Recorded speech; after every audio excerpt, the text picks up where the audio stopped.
Tonight, over 6,000 voters registered across 14 polling divisions cast their ballots to elect their next representative. It's decision day in West Grand Bahama and Bimini by-election. Our TV's continuing live coverage of today's results starts right now.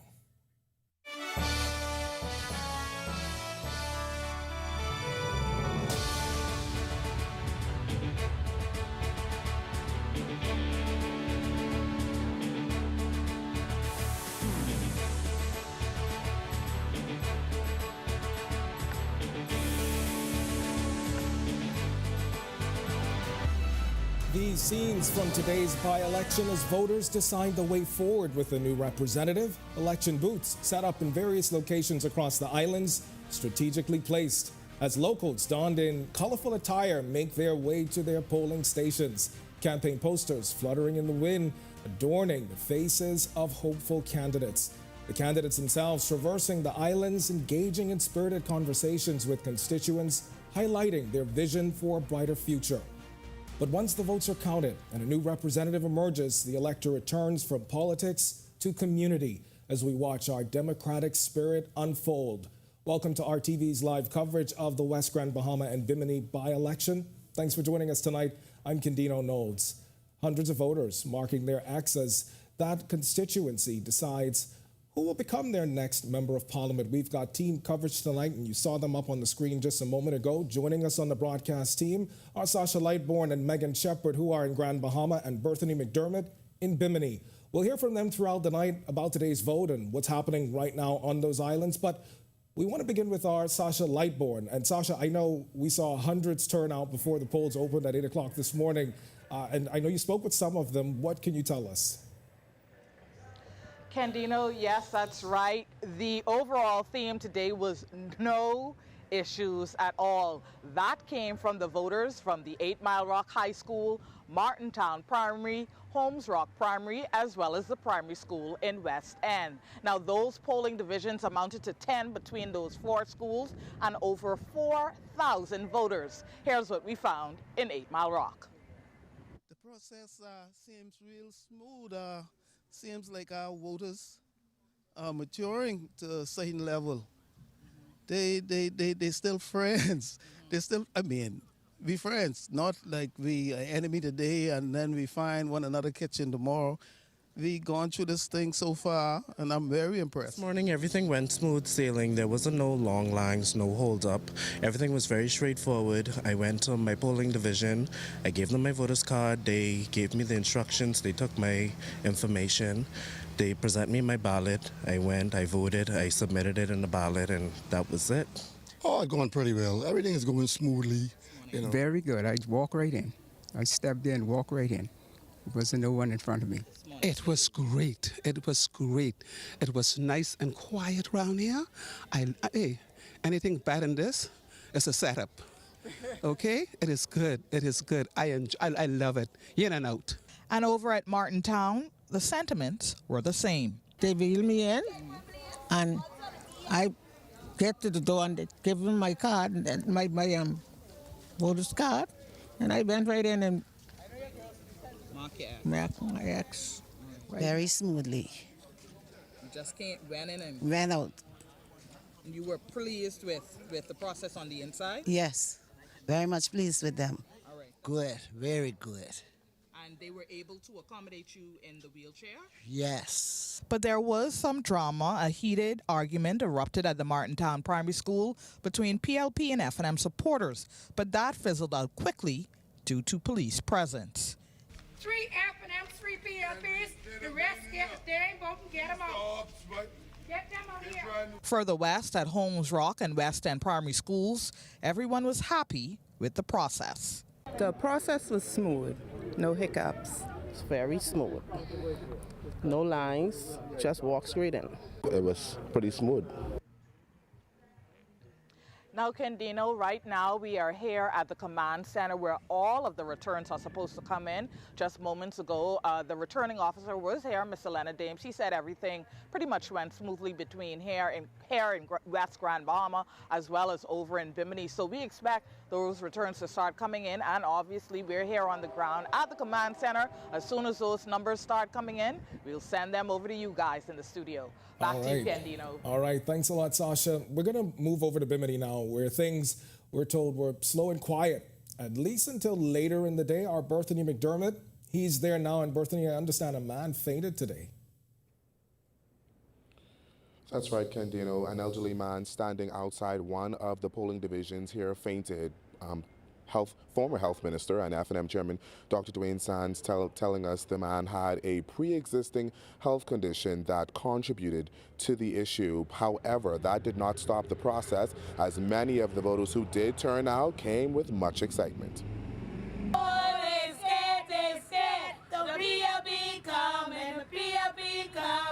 Don't mind the noise in the market. It's the price of the fish. If you can't cut bait, fishing. If you can't fishing, get out the boat. Enthusiastic voters finally had their say as to who will be the next member of parliament for West Grand, Bahama and Bimini today. While the voting process got off to a slow start, one polling station was rocked with a health emergency when one voter passed out on the line. Free National Movement Chairman Dr. Dwayne Sands was called to assist. The elderly man was taken to the local clinic. We then went there, assessed him with the nurse, and by the time as he got there, he was more alert, not quite back to normal. Sands tells us the man was in stable condition at the clinic and had an underlying condition that could have caused the issue. The incident, however, not stopping the process. A little after 1 o'clock, Prime Minister and PLP leader Philip Davis, alongside PLP candidate Kingsley Smith, arrived on the island. I'm so exhilarated by the fact that the supporters, the workers, the volunteers, I wish to thank all of them for the work they've put in. It's because of what they do that we're able to be where we are. As far as I'm concerned, for the past few weeks, as far as the campaign workers, as far as the supporters, they were calling Gold Rush from day one. Smith arrived to an energetic group of supporters here in Bimini who say they're confident in a win. We're straight. This is ours. We own this. PLP all the way. Kingsley Smith, you're home, baby. Free National Movement candidate Bishop Ricardo Grant was on the same ferry as the PLP. Grant telling reporters that by all accounts the process is going well. He says if elected, he plans to put a greater focus on Bimini. Once again, we want to sit down and let the people continue to express what they feel would be in the best interest of them, their children, their families, and their future. Him being in Parliament, me knowing him, he is one that has a voice. He speaks up, so they wouldn't have a lot of choice. Meanwhile, the Prime Minister assures Bimini that even if the PLP loses the seat, Bimini will remain high on the government's agenda. We have now seen and understand all the concerns. A lot of it were not on our radar, and we'll be addressing them, whether Kingsley's there or not. We also spoke to Coalition of Independence Deputy Leader Maria Daxon. She says there was a low turnout in both West Grand, Bahama and Bimini. When it comes to looking at their past record and the amount of people that are showing up, little or none. You're being heckled by the PLP right now. Yeah. What is your response to that? The days are numbered. The people are tired. Kendino, to that voter turnout concern, we are standing outside the Cathedral of Mount Zion Missionary Baptist Church. This is the largest polling station here in Bimini. By 5 o'clock, we understand only about 50% of the people registered to vote here had voted. What we can also tell you is that over in Cat Key, some 88 people were registered and expected to vote, but only 49 of them had showed up by 5 p.m. this afternoon. So we will see just how this impacts the results when they come up. Kendino? All right, thanks a lot. Our Berthany McDermott in Bimini for us tonight. We'll check in with you, Berthany, in just a bit, along with our Megan Shepard and Sasha Lightbourne. They're both in the West Grand, Bahama for us as our team coverage continues. Thank you so much, guys. In the meantime, we want to take our first check on the numbers. Our Natalia Holm, she's live in studio with us. She's at the decision board. Natalia, I know you are keeping an eye out on the numbers. What can you tell us about the hundreds of registered voters in those 14 polling divisions? Right, Ken. Well, tonight I'll be taking you through the numbers as they come in from the 14 polling divisions at the decision board. We're still waiting on those numbers as there are some 6,084 registered voters in the West Grand Bahama and Bimini constituency. Now, Ken, while many believe that Freeport is the capital of Grand Bahama, West End, which is a part of the West Grand Bahama constituency, is the capital of Grand Bahama, which makes this by-election significant for the island. Let's take a look at the decision board to see exactly how many voters there are exactly in each polling division. So in polling division 1, there are some 352 voters. In polling division 2, 236 voters.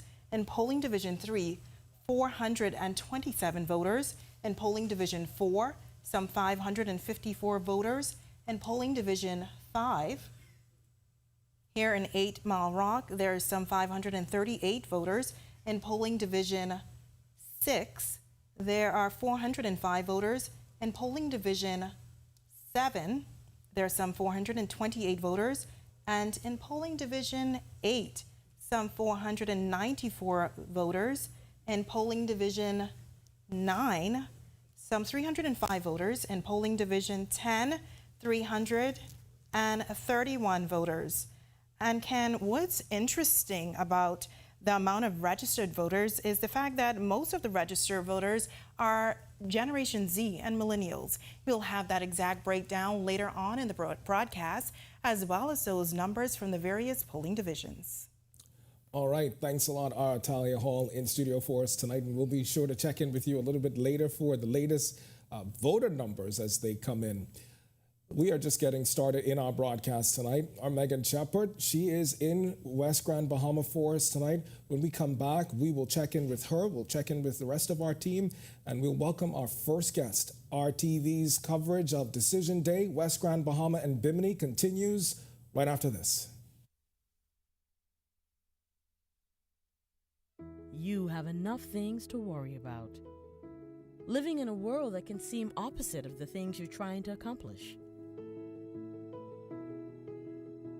We're here to let you know that you don't have to go at it alone. Choose peace of mind. Choose comfort. Choose CB. Commonwealth Bank, leader in personal banking services. It's the season to be thankful, and Grand Bahama Tiles is saying thank you, Grand Bahama, with a one-day 20% off store-wide sale. Come in and choose from our new arrivals and large stock of porcelain, ceramic, and wood look tiles. The first 20 early bird customers get an additional $50 off. It's the Black Friday savings you've been waiting for.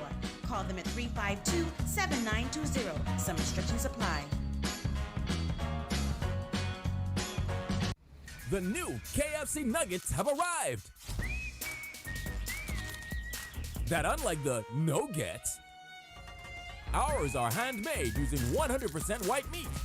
Unlike the no-gets, at KFC, we hand bread every day to achieve the perfect flavor.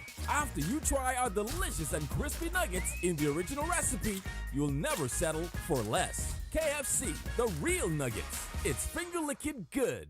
For 38 years, Struckham Commercial Pest Services has provided trained certified technicians while using environmentally safe, industry-standard products.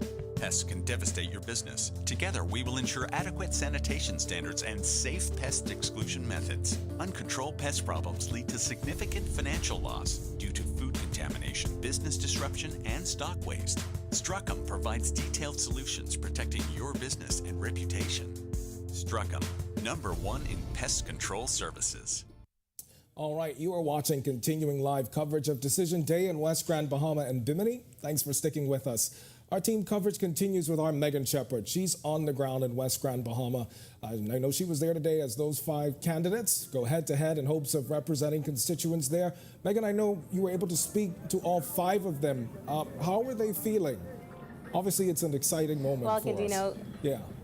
Very exciting. We've still got a little action happening in the back of us right now. We are at the Martintown Primary School polling division, which is officially closed at this hour. But like you mentioned, I spoke to all 5 of those candidates early this morning. They were either feeling very good, confident, or optimistic. They say they believe the work that they've put in over the past few weeks will pay off now that it is all said and done. And as you all know, we came to this point due to the death of PLP former parliamentarian, the late Obie Wilshcombe. Now, looking to carry on the work started by the late Obie Wilshcombe is PLP candidate Kingsley Smith Jr. Speaking with him today, he used a very interesting analogy to describe his journey. He compared it to running a 2,000-meter race, but within the time of a 200-meter race. But he said despite the pressure and the short amount of time to campaign, campaign, he believes he will carry on the work started by the late Obi Wilshcombe. Here's a look at all 5 candidates from earlier today. Was it quick? Even though it's somewhat long and lengthy, it's quick, tiresome, there's a lot on the body. But however, I'm fighting through it. I'm enduring. That's what it's all about. I'm here to last. I'm here. I'm built for this day. I'm built for the next 2.5 years to show the constituency, the residents of West Grand Bahama, I'm here to represent and to serve them. Now looking to capture that seat for the Free National Movement, Bishop Ricardo Grant. Grant says based on his observation on the ground, he's feeling confident and optimistic that the work he's put in will pay off once the polls have closed. I feel that the people now are speaking up and they're speaking loud, and as it should be, and that the voices of the people should continue to be heard like it should be heard. And that's something that we've been resounding on the campaign trail, that it's time now that we put the power back into the hands of the voters and let the voters begin to express what they need to express to us so that we can continue to push their agenda. Also looking to usher in a change for that community, leader of the Coalition of Independents, Lincoln Bain. Bain notes that there were some early morning concerns as it related to ballot boxes over on Bimini, but says they were quickly and amicably resolved. He adds that while he's feeling very good about securing the seat, he understands that the choice is ultimately up to voters. They've been neglected for the last 2 years under this administration, and if they want more neglect, then they have a right to vote for that. They have a right to vote for a government that is not going to do anything for them and that gives them promises and doesn't deliver. They have a right to go back to the F&M that did the same thing for the 4.5 years before. But if they are ready for change, they're going to vote for change. They're going to vote for someone who's going to stand up for them in the House of Assembly and in this community. Meantime, independent candidate Taquan Swain also confident that voters will see the benefit of electing an independent candidate to represent the constituency. And what I told them is, I said, it's about time that West Grand Bahama and Bimini has the best of both worlds. Meaning that if they vote Taquan Swain independent, they will have 3 parties working for them.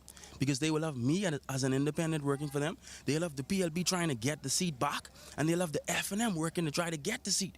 And finally, the only woman in the race, independent candidate Ternille Burrows. While she says she believes a change is on the way for the constituency and quite possibly the traditional political system in the country, she admits she is not 100% sure how today's election will go. I have absolutely no idea how these votes are going to go, so I'm not going to BS and say that I even have an idea. I have no idea.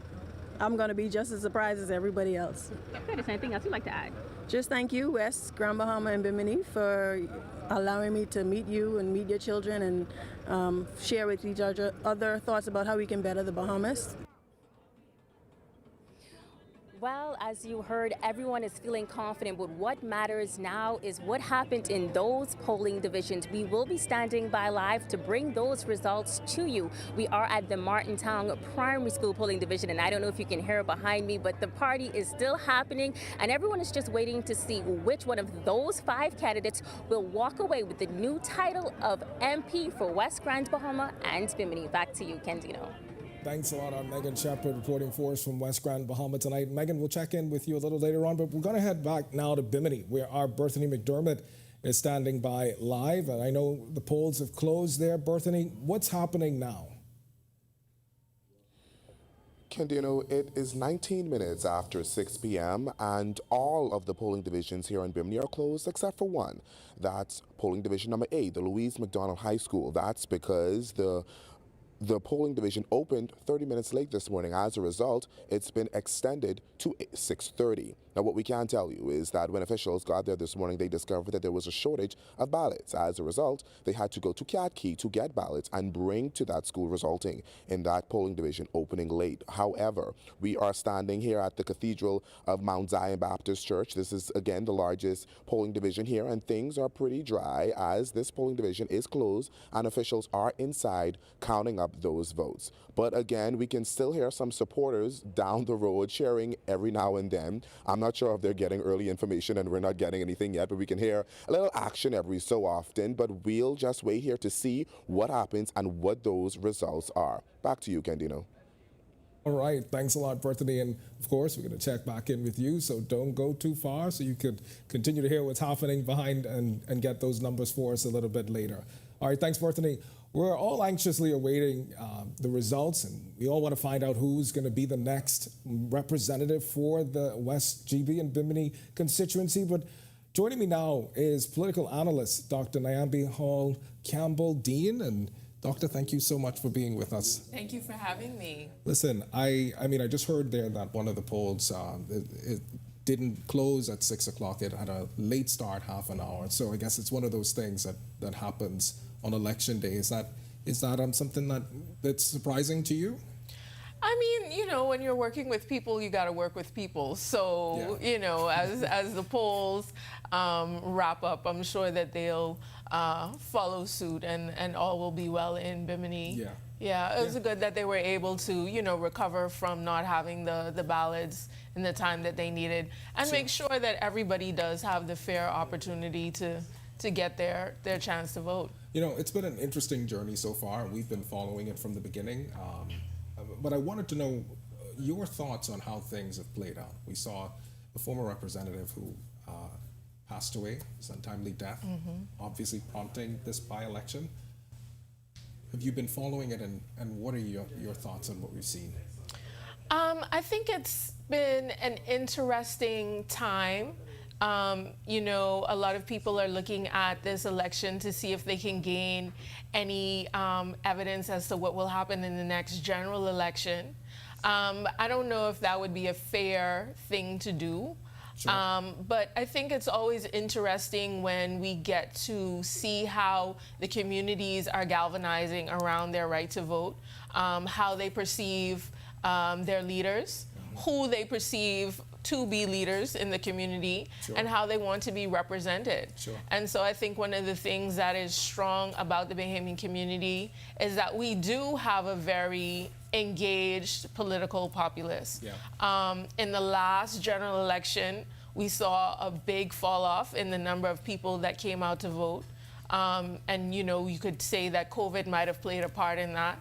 But hopefully that was not representative of a fall or a pushback against the right to vote and the need to vote. Sure. Yeah. And I mean, I guess to your point about what that voter turnout looked like, perhaps we'll get to see a little bit more insight based on voter turnout today. And it appears that we may have had a lot of engagement with the electorate. But I want to find out what you think, though, is top of mind for voters today.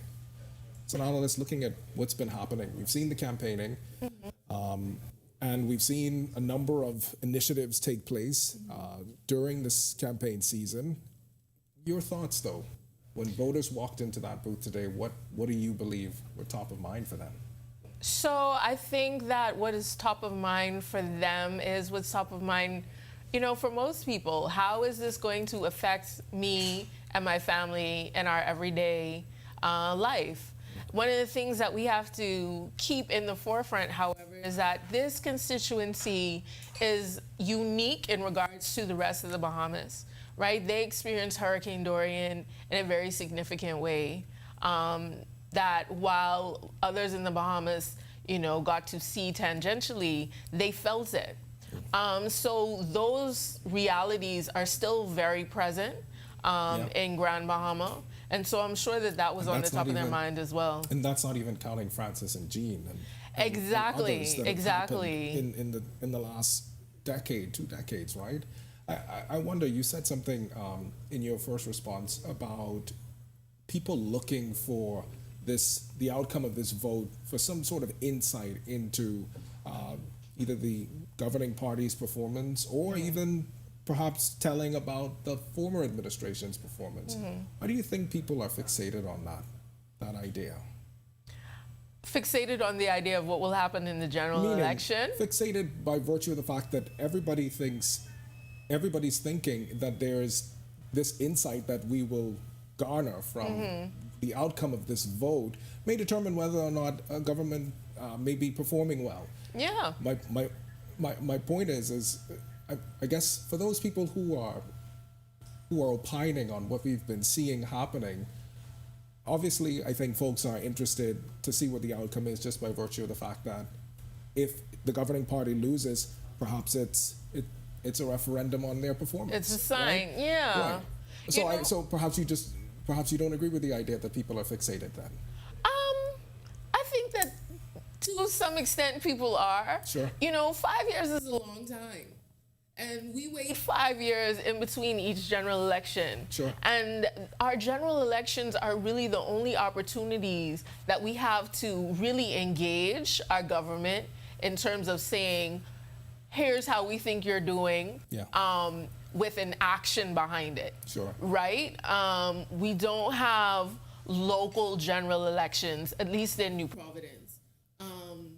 And so if there's an opportunity to kind of speak to that in between those 5 years, I think people are going to take it and try and use it. Sure. Yeah. I want to expand on that in just a moment because we've got a whole lot more to get to tonight, including from our guest, Dr. Nyambi Hall Campbell-Dean. And later we'll be joined by some more representatives, former representatives. We'll tell you about that in just a bit. Stay with us. Our coverage of Decision Day in West Grand, Bahama and Bimini is back in a moment.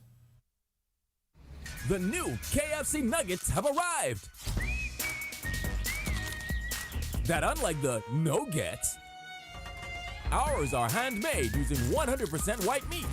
Unlike the no-gets, at KFC, we hand bread every day to achieve the perfect flavor. After you try our delicious and crispy nuggets in the original recipe, you'll never settle for less. KFC, the real nuggets. It's finger-licking good. Every day, countless Bahamians fall asleep hungry. But by working together, we can change this. AML has committed $20,000 to provide nutritious meals for those in need during the holiday season. As the holidays approach, help spread love and hope by supporting AML's 8th annual Feed 5000 program. Donate today at any Solomon's, Fresh Market, Cosrite, Exuma Market, and Domino's Pizza. Introducing the Focal Smart Pass app that helps you to fuel up faster. Here's how it works. Download the app on the App Store or get it on Google Play and create your profile with payment details. Visit your nearest Shell station, open the app, scan the pump's QR code, select your payment amount, and begin fueling. Say goodbye to cash and cards because the Focal Smart Pass offers secure and convenient payment options right at your fingertips. Download Focal Smart Pass now and fuel up faster today. How much do I owe you?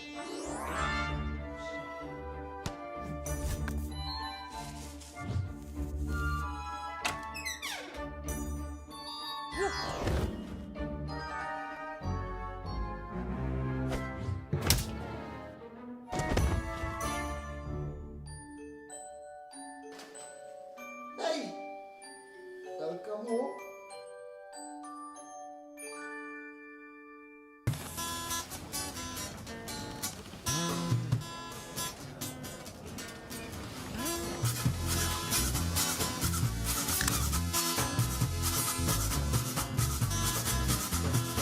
Once I had a girl, she called me pain. Left me in the cold and pouring rain. So I decided to put her down. I took a trip to Cowboy Town.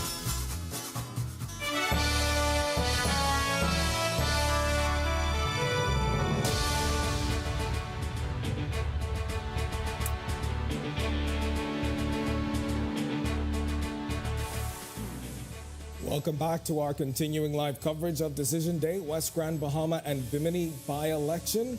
Our guest tonight, Dr. Nyambi Hall Campbell-Dean for political analysis. And Dr.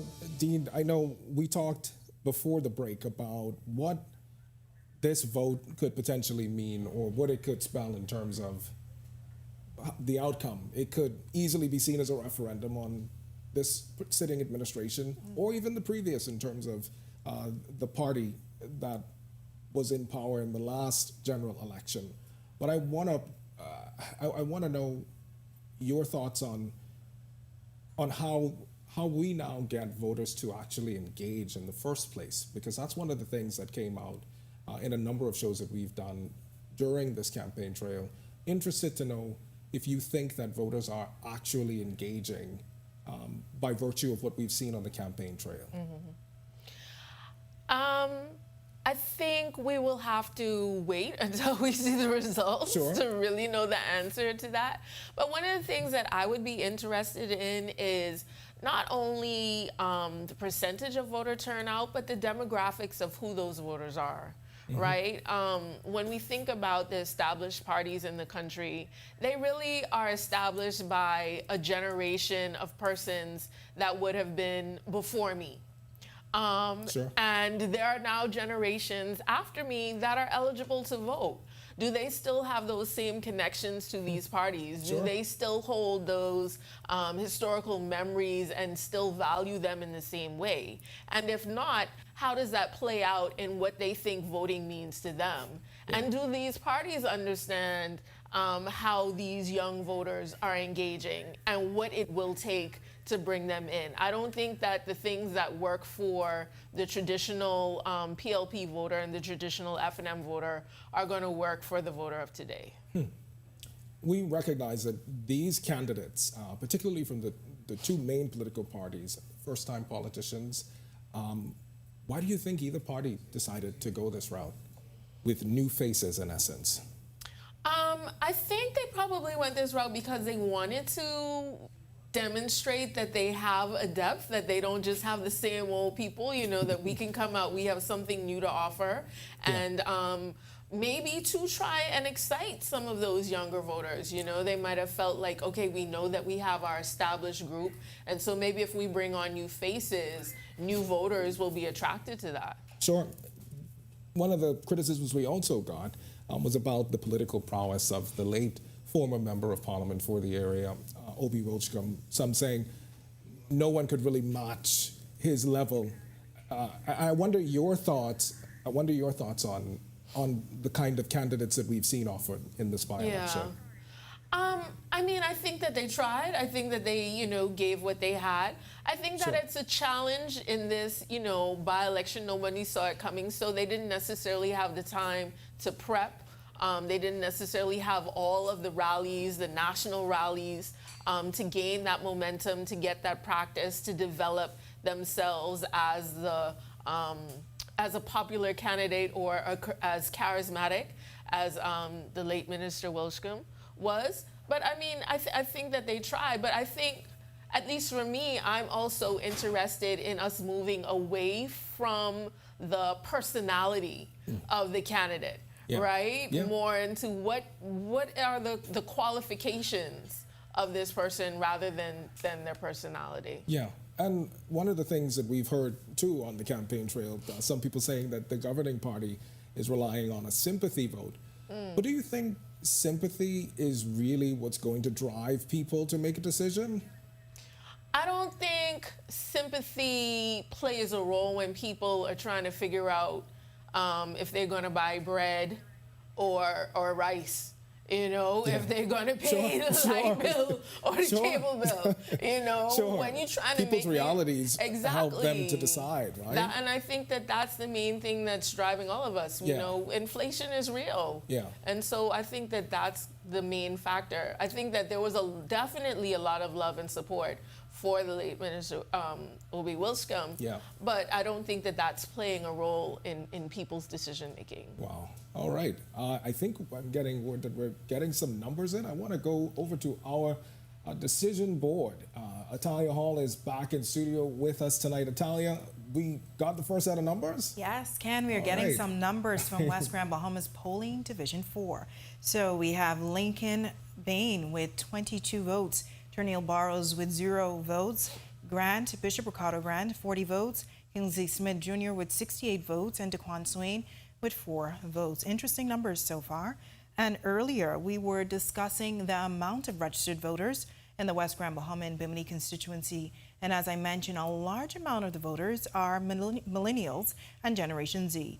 Now, Generation Z was born between 1995 and 2012, whereas millennials were born between 1981 and 1996. So as of today, the oldest millennial is 41 years old, which means that they've been a part of the adult life for a while, and approximately 2,849 of the 676 6,084 registered voters fall into this category, which is about 46% of registered voters. In polling division 1, a little over 174 of the 352 voters are registered. Polling division 2 has approximately 112 young voters. Polling division 3 has 178. Polling division 4, 225. Polling division 5, approximately 271 millennials. Polling division 6, 191. Polling division 7, 211. Polling division 8, 209. Polling division 10, 234. Polling division 11, 349. Polling division 12, 133 voters. And in polling division 13, 184. And polling division 14, 231. And that's very interesting, Ken, as this is now a new generation of voters. All right, for sure. Talia, thanks so much for that. And I know you've got more numbers to get to, so we'll check in with you in just a bit. But I want to take one of those numbers that Talia just revealed, right? In her research, she found that 2,849 of the 6,084 registered voters are Gen Z and millennial. That's nearly half the constituency. And when you consider the fact that half the constituency, almost half the constituency is of that, in that age category, what does that say to you about what's important to voters then, to that half of the electorate? Yeah. Well, I could say, to me, it says that the historical legacy of what the parties might have done is not as important. Sure. Right? So, again, you know, people are thinking about when I wake up and I go to work every morning, how am I going to make sure that my children get the education that they need? How do I make sure that do I have the transportation to get to this car, to get to this job and ride on these roads, right? Everyday things. And that the role that the parties might have played in the past is not going to be as important. Right. That sway is not held as strongly as we know it to have been, right? Yeah. And I guess for you, in your own research and analysis, what then drives a millennial and members of the Gen Z community then when it comes to their own decision making about their leaders? Because it's one of the things that I hear often from Gen Z friends and millennial friends, and I'm in that millennial grouping as well. So I know for us there are a number of things and issues that are top of mind, but I wondered what you're getting, what you're hearing from that grouping. I think that people are concerned about their daily lives. I think that people are concerned about the direction that the country is going. Is the country moving in a place where growth and opportunities are occurring? Are they going to be able to advance in the positions that they have, or are there going to be the same old people in the same old faces doing the same old things? And then consequently, are their children going to also have opportunities to advance? You know, are their children going to be able to live the type of life that they want in this country, or are they going to have to go abroad to do that? All right. Doctor, I just want to stop here for 1 second because I'm hearing that we're getting more numbers. Talia Hall, she's at the decision board for us. Yes, Ken, we have some numbers coming in really quickly, and this is from polling division 8. That's Cat Key. We have Lincoln Bain with some 3 votes, and that's 6% of the votes. Ternille Barrows with 1 vote. We have Bishop Ricardo Grant with 17 votes. That's 35% of the votes. And then Kingsley with 26 votes. And once again, this is polling division number 8 in Cat Key. And that's 54% of the votes, 26 votes for Kingsley. And then Daquan Swain, independent candidate, there's 1 vote, and that takes up 2% of the votes. And Ken, we can see if we go to past elections in 2017, here in Bimini and that Cat Key area that we just focused on, most of that island voted for the F&M. That was in 2017. And in 2021, we can see that the majority of votes went to the Free National Movement as well. So far for Category 8, so far for that polling division, number 8 rather, we see that the PLP is leading. All right, and I understand that perhaps we've got more even from polling division number 14 as well. I don't see those numbers as yet. I don't have those numbers as yet, but we'll get back to those in a moment. All right, so Dr. Hall Campbell-Dean, again, hearing the numbers, and obviously it's still early, and so things are still coming in. I want to go back to that conversation about Gen Z and millennials, because again, when you look at the makeup of the constituency, they are a very important part of this electorate today. And so what I guess now the question becomes, to your point about advancement, not just for millennials and Gen Z, but also advancement for their children, right, and future generations. But how do we ensure that? How do we actually convince people that we're going to make that possible? Money by land. You know, talking cheap, but money by land. You have to show them. Yeah. You know, what have you done for me lately? And not just what have you done for me in terms of this one election that's coming up and the T-shirt that you got and the turkey for Thanksgiving and Christmas, but what opportunities, what jobs have been made available? Sure. Mind you, it takes me to, I think, night 2 of the PLP convention. We heard from Prime Minister Philip Davis, who and it was something he said before, but he said it on the convention floor. He talked about the fact that employers have been put on notice that if there are positions available that Bahamians are in fact able to fill, be on notice that we won't approve work permits for those positions. Is that a step in the direction of the advancement that you're talking about? Or is it enough? I mean, I think that's a step. Yeah. But we also have to understand that this is a generation of Bahamians that have already identified certain jobs as not being for Bahamians. So even if you open them up and say, okay, you know, this is just for you, do the people perceive that as an opportunity that they want, right? Do they perceive that as an actual advancement? Sure. So it's layered. Yeah. You know. Yeah, and when it comes to education, again, something very important for millennials and Gen Z, you know. Are we actually seeing the kind of investment in education that you think is needed to even position ourselves for the advancement that we also want? Because that's something too. It's great to want to advance. Everybody wants to your point, thinking about their daily lives and what their realities are. We want to advance, but are we putting enough investment in education to prepare us for the advancement that we want, that we're in search of? Yeah, well, I am a professor at the University of the Bahamas. And, you know, we do have a program where you can attend the University of the Bahamas for free. You know, so that is and that's free based on a particular criteria, right? Based on a particular criteria, but there are also so many programs, if you do not make that criteria, opportunities for you to get to make that criteria and to take advantage of that opportunity for Bahamian citizens. Yeah. I think that this is an opportunity that we don't really recognize how unique that is in the world, really, for free college education. And the quality of education that we provide at the University of the Bahamas is very high. Yeah. You know, our students compete with students all over the world and do well. So I think that the opportunities to create really strong citizens are there in the country, and that we're building them.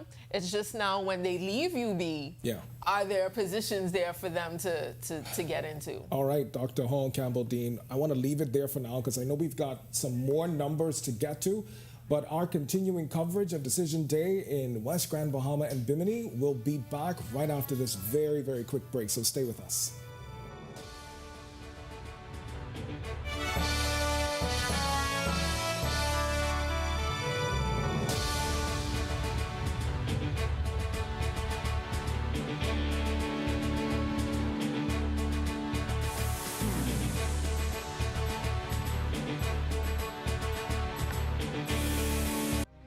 First we plan, then we innovate, then we build. At Bahama Striping Group of Companies, we are committed to quality, to safety, and to service. We know that the road you take is just as important as your final destination. At Bahama Striping Group of Companies, it is our job to make sure the road and the ride are as smooth as possible. From striping roads to building them, we are the right choice, the trusted choice, the only choice to help you build your tomorrow.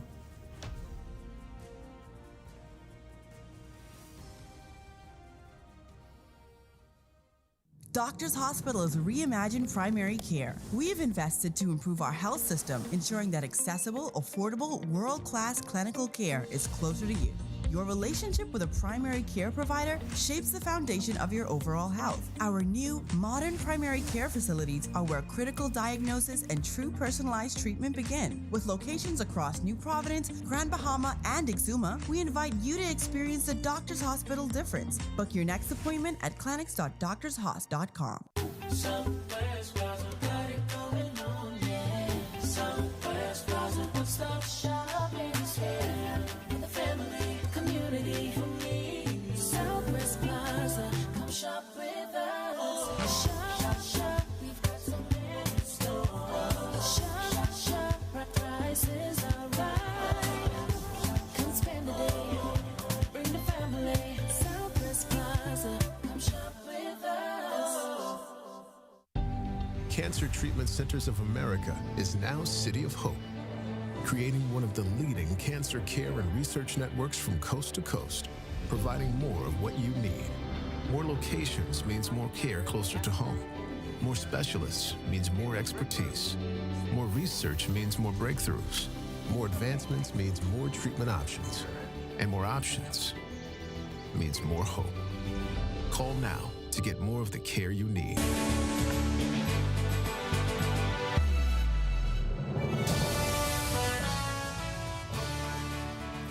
Welcome back to our continuing live coverage of Decision Day, West Grand Bahama and Bimini by-election. The numbers are coming in really, really fast. Atalia Hall, she is back in studio at the decision desk.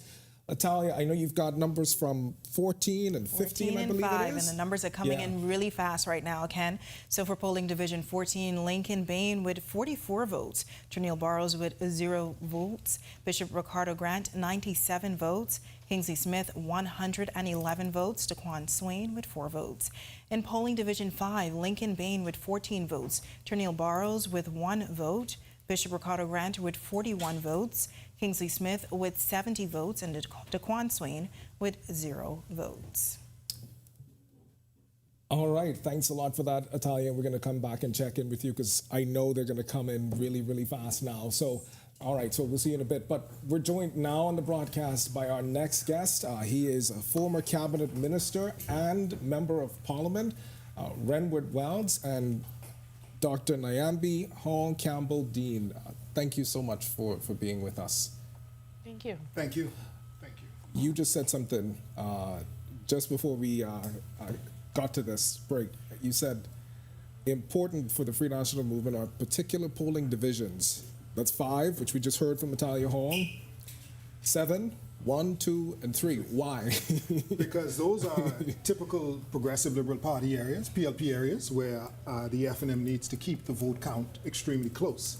The F&M needs to win coming out of Bimini, and we cannot afford the Progressive Liberal Party to beat the Free National Movement in polling divisions 1, 2, 3, 4, well, 1, 2, 3, 5, and 7 by 2 to 1, which is typically what happened. Let's get that. 1, 2, 3, 5, and 7. Yes, when we lost the election in 2021, that was the tail of the tape. And so it's going to be very interesting to see what the turnout is for the government in those particular polling divisions. More so, what the turnout is going to be for the Free National Movement.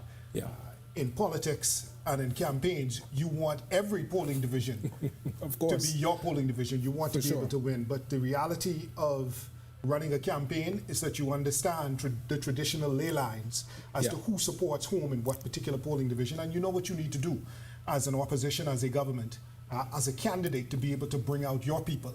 And first and foremost is always to try and bring out your base, because that is your foundation. And once you're able to bring out your base, then you're able to look at what the actual statistics are saying in regards to both the independents and even those who would have supported your opposition. It's interesting that in West End and Bimini, in the last election, the late Obadiah Wilscombe would have won by some 500 votes, it seems. But also, too, the thing that really struck me in the last election was the amount of votes that actually went to those that were not a part of the two traditional parties. My political organization, the Free National Movement, as well as the PLP. We had nearly 500 votes that was going the other way. So it's going to be interesting tonight to see how the voters turn out. The voice of the vote is incredibly definitive. To that point, I just want to get this in here because I want to find out from you, and it's something that Dr. Hall Campbell-Dean and I talked about at the top of the hour, what do you think is driving voters today?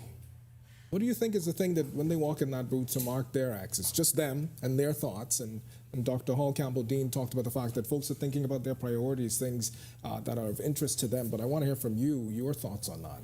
I would agree with Dr. Campbell-Dean that it's the pocketbook issues. When you go to the polls, you want to be able to push your hand in the pocket and feel like that you're moving forward, that there's some things happening for you. Sure. We have right now in the country the cost of living has increased dramatically over the past 2 years. And so at the end of the day, voters are going to look at it, they're going to assess what their current situation is. Sure. And elections are always about two things, I say. They're about two sets of entertainers, two sets of entities. You're offering Johnny Cash or you're offering Bob Hope.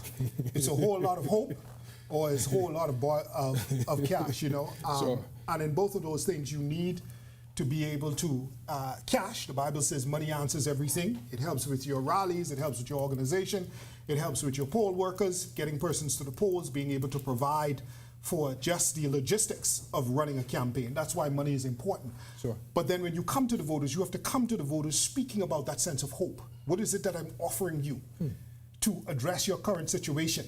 You know, what kind of picture am I painting for you? What vision of the future that's addressing your issues now that is causing you to be able to say, I can repose my confidence in this individual to handle my business. I got a question for you. I got a question for you on cash, but before we get to the cash, I want to go back to the decision desk where our Atalia Hall is standing by with more numbers. I'm seeing some come in. Atalia, what have you got? Ken, so we have polling division 12. Lincoln Bain with 14 votes. Ternille Barrow, 0 votes.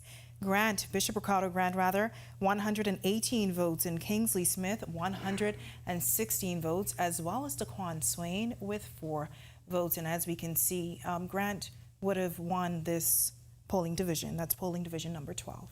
All right, let's get those numbers again one more time, Atalia, we for have the them audience. here on the board. Yeah. Okay, so we have Kingsley Smith with 116 votes, Bishop Ricardo Grant with 118 votes, Lincoln Bain with 14 votes, Ternille Barrows 0 votes, Daquan Swain, he took up 2% of the votes. And so Kingsley Smith, 46%, Bishop Ricardo Grant, 47%, Lincoln Bain, 6%, Ternille Barrows, 0, and Daquan Swain with 2%. And that's polling division number 12. All right. Thank you so much for that, Atalia. All right, we'll check back in with you in just a bit. With those numbers and just learning what we just learned there, I want to ask, and this is for both of you, did it seem at any point like support was stronger in Grand Bahama or Bimini for the PLP, or vice versa for the FNM or any of the independent candidates? Well, I think the FNM is looking to the fact that we would have signed the agreement for Resort World in Bimini. We had a lot of workers who would move from West End and Bimini and other parts of the country to Resort World. And I think the thinking was that a lot of those voters would have been Free National Movement voters from the intel that I had received. So I think that we were expecting to come out of Bimini as an organization ahead, understanding that we would have challenges in West End. Obi Wilscomb's hometown, and traditionally it has been a PLP bastion and stronghold. As I said, polling divisions 1, 2, and 3, 5 and 7. And so I believe that the Free National Movement is going to be looking very, very closely at the returns from Bimini and expecting that we're going to be able to come out of it ahead. As you could see in polling division 12, I think it was very close with the numbers. That's what the Free National Movement would want to do, stay very close in the other polling divisions, win Bimini, and hopefully we do not get beat 2-1 inside of polling divisions 1, 2, and 3 in West End proper. Do you think the bishop has been able to secure that kind of margin, in the other polling divisions? I think that the bishop was offering a sense of what he would do in terms of infrastructural works inside of West End and Bimini. I think the Free National Movement was putting forward a message of the Progressive Liberal Party has not been all that it should have been or could have been for you. Yeah. Even with Obi, they did not treat him well, quote unquote. Yeah. And so on the other side for the F&M, if you're going to do this one for Obi, do it in a manner by which you're saying that the Progressive Liberal Party has abandoned you and abandoned him, thereby send them a message that we believe you ought to send to them now. Because if you look at it, Kendino, when you look at where we are in the election cycle, we are almost 50% through the Progressive Liberal Party's term. Nearly 50%. If we have an election in May of 2026, the end of November, we would have been at the exact halfway mark in the term of the Progressive Liberal Party. If the Progressive Liberal Party goes to September of 2026, this February coming will be 50% of the way. So from there, it's all downhill towards the general election. So the message you put forward, the sense of hope that you're giving to the Bahamian people, at this stage, you ought to be able to make a case as to which direction you believe that the country ought to be going in and making inroads into support for against the government. Definitely want to come back to that. So I got cash, and I got to come back to that particular point that you made, but I want to check it now because I'm seeing it updating, but I think our Artaria Hall has got some more numbers for us, and this one I believe is coming from polling division number 6. What are we seeing? Ken, so far in polling division number 6, we have 128 votes for Kingsley Smith, Bishop Ricardo Grant 49 votes, Lincoln Bain 32 votes, Ternille Barrows with 0 votes, Daquan Swain 1% of the votes. Once again, Kingsley Smith with 60% of the votes, Bishop Ricardo Grant 23, Lincoln Bain 15%, Ternille Barrows 0%, and Daquan Swain 1%. And that's polling division number 6. All right. Mr. Wells, I want to go back to that. One of the things that Dr. Hall Campbell, Dean, and I talked about was about this idea that, in some of the commentary we've heard leading up to this by-election, folks seemingly fixated on the idea that the outcome of a by-election in general, and obviously because we're in one, this by-election could be seen as a referendum on the government's performance, or on the other side of that, on the performance of the previous government. Your thoughts?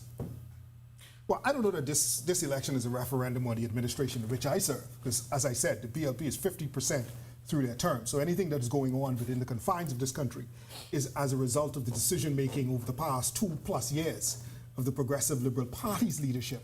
At this juncture into the leadership of the former administration in which I served, we had lowered the budget deficit to 1.8% of GDP. We were on our way to a balanced budget. We had the largest amount of tourists ever in the history of the Bahamas, 7.2 million tourists. We had the lowest unemployment in 10 years at this, and we were taking credit for our work because of the decisions we had made. Had it not been for Dorian and COVID, that changed our trajectory and had us to be able, forced us in a way to be able to pivot, to be able to save both lives and livelihoods. I believe that the growth in both our economic numbers and in the overall feeling of the Bahamian people, the sense of well-being, would have been greatly enhanced by administration. So it's not anything because of the administration. what is going on now will be a referendum on the way the Bahamian people feels about this current administration and whatever message it is that we are offering as a political organization towards this current administration. It is just that simple. And mind you, and voters, they don't shy away from sharing their sentiments on social media, right? You go on Facebook and folks will tell you exactly how they feel, why they feel what they feel, and they'll probably put a meme or a GIF to show you exactly what they're thinking in that moment. I bring that up because I want to know what role does social media play, Dr. Hall Campbell Dean? What major political parties, we've seen them streaming rallies on Facebook, and I wonder, is it a strategy? Is it a needed strategy, or is it just a way to reach a certain demographic, or even just save money? What do you think? So I want to speak to that, but I want to address something that was said, because I think that statement that he held about it not being a reflection of the Minnis administration would be true if we were talking about any other constituency, right? But we are talking about the constituency that felt the effects of Dorian. Yeah. And so that is going to be at the forefront of their minds and a much more of a reality than maybe any other group. That said, I think that social media, if you're not on social media, you ain't doing nothing. Like, point blank, period. Sure. Especially when we see, as Italia pointed out, the demographics of who the voters are now. Right, that's that 2,849 of the registered voters. The total registered voters, 6,084, but 2,849 of those voters represent Gen Z and millennials. And I'm sure if we were to look and see what numbers of those have social media accounts and multiple social media accounts, we know in the Bahamas in general that we have a very high rate of internet usage in the world, right? Per capita, we're people that are online. The younger people might be no one's off the grid, right? Exactly. So while the younger people might be on platforms like TikTok or Instagram, we still do have a very high Facebook percentage. So if your message is not in these mediums, then your message is really not getting out. How do you think the parties, Mr. Wells, have engaged with that particular sect of the vote, right? Those 3,000, almost 3,000 voters who are millennial and Gen Z. All human beings are concerned about their future. Sure. They look at what is going on currently in their life and the decisions that they're making for themselves and the opportunities that they're creating for themselves. And they look at how a government is undergirding them with decision making, passing of legislation, opening of opportunities for them to be able to achieve their God-given dreams, goals, and aspirations. We spoke about free education at UB. As long as you can get in the government, that former administration, the Free National Movement, made it possible, but not just for UB. As was said, if you couldn't get into UB, there's BTVI where you can get a trade, and if you decide you just want to be a farmer or a fisherman or be involved in anything in regards to the marine environment, you can go to BAMSI, which is absolutely free. But I also wanted to address something that Dr. Campbell Dean had said, right? In regards to the former administration, if folks are voting on that, then really they should vote against the Progressive Liberal Party as a response to Dorian, because what we did in the West End and Bimini constituency, as was stated by the current leader of the Free National Movement, he said we addressed some 2,600 homes inside of West End and Bimini during our term in the midst of COVID, when the country was being shut down, when we were having supply chain issues with construction materials and others. We were still addressing the needs of the people, feeding the people in that constituency during COVID. The current administration, he pointed out, fixed 40 homes in 2 years. And the people in West End and Bimini are complaining about the whole issue of food security for them. So it cannot be that you're looking at the Minnis administration and saying that we're going to vote against the Free National Movement because of the Minnis administration. Because our record in regards to what we did for them is clear. We fixed what was ailing, and we were on our way to fixing even more so what was ailing. So let me say on that point, what do you say to people, though, who feel like the former administration mismanaged the handling of the pandemic and post-pandemic, right?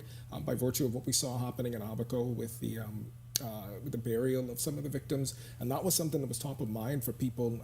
I wonder how then, with those numbers and those stats that you just gave us, how then do you respond to the idea that the last administration mismanaged the pandemic and its handling post? Well, you know, I was a part of that administration, so I don't agree that we mismanaged. My question then becomes, when folks specifically, you have to point out specifically issue by issue where you would say we mismanaged, and then I can address it. In regards to the 70 or so bodies, what we did was we took DNA samples from those individuals, and we then moved to seeing that those individuals were buried.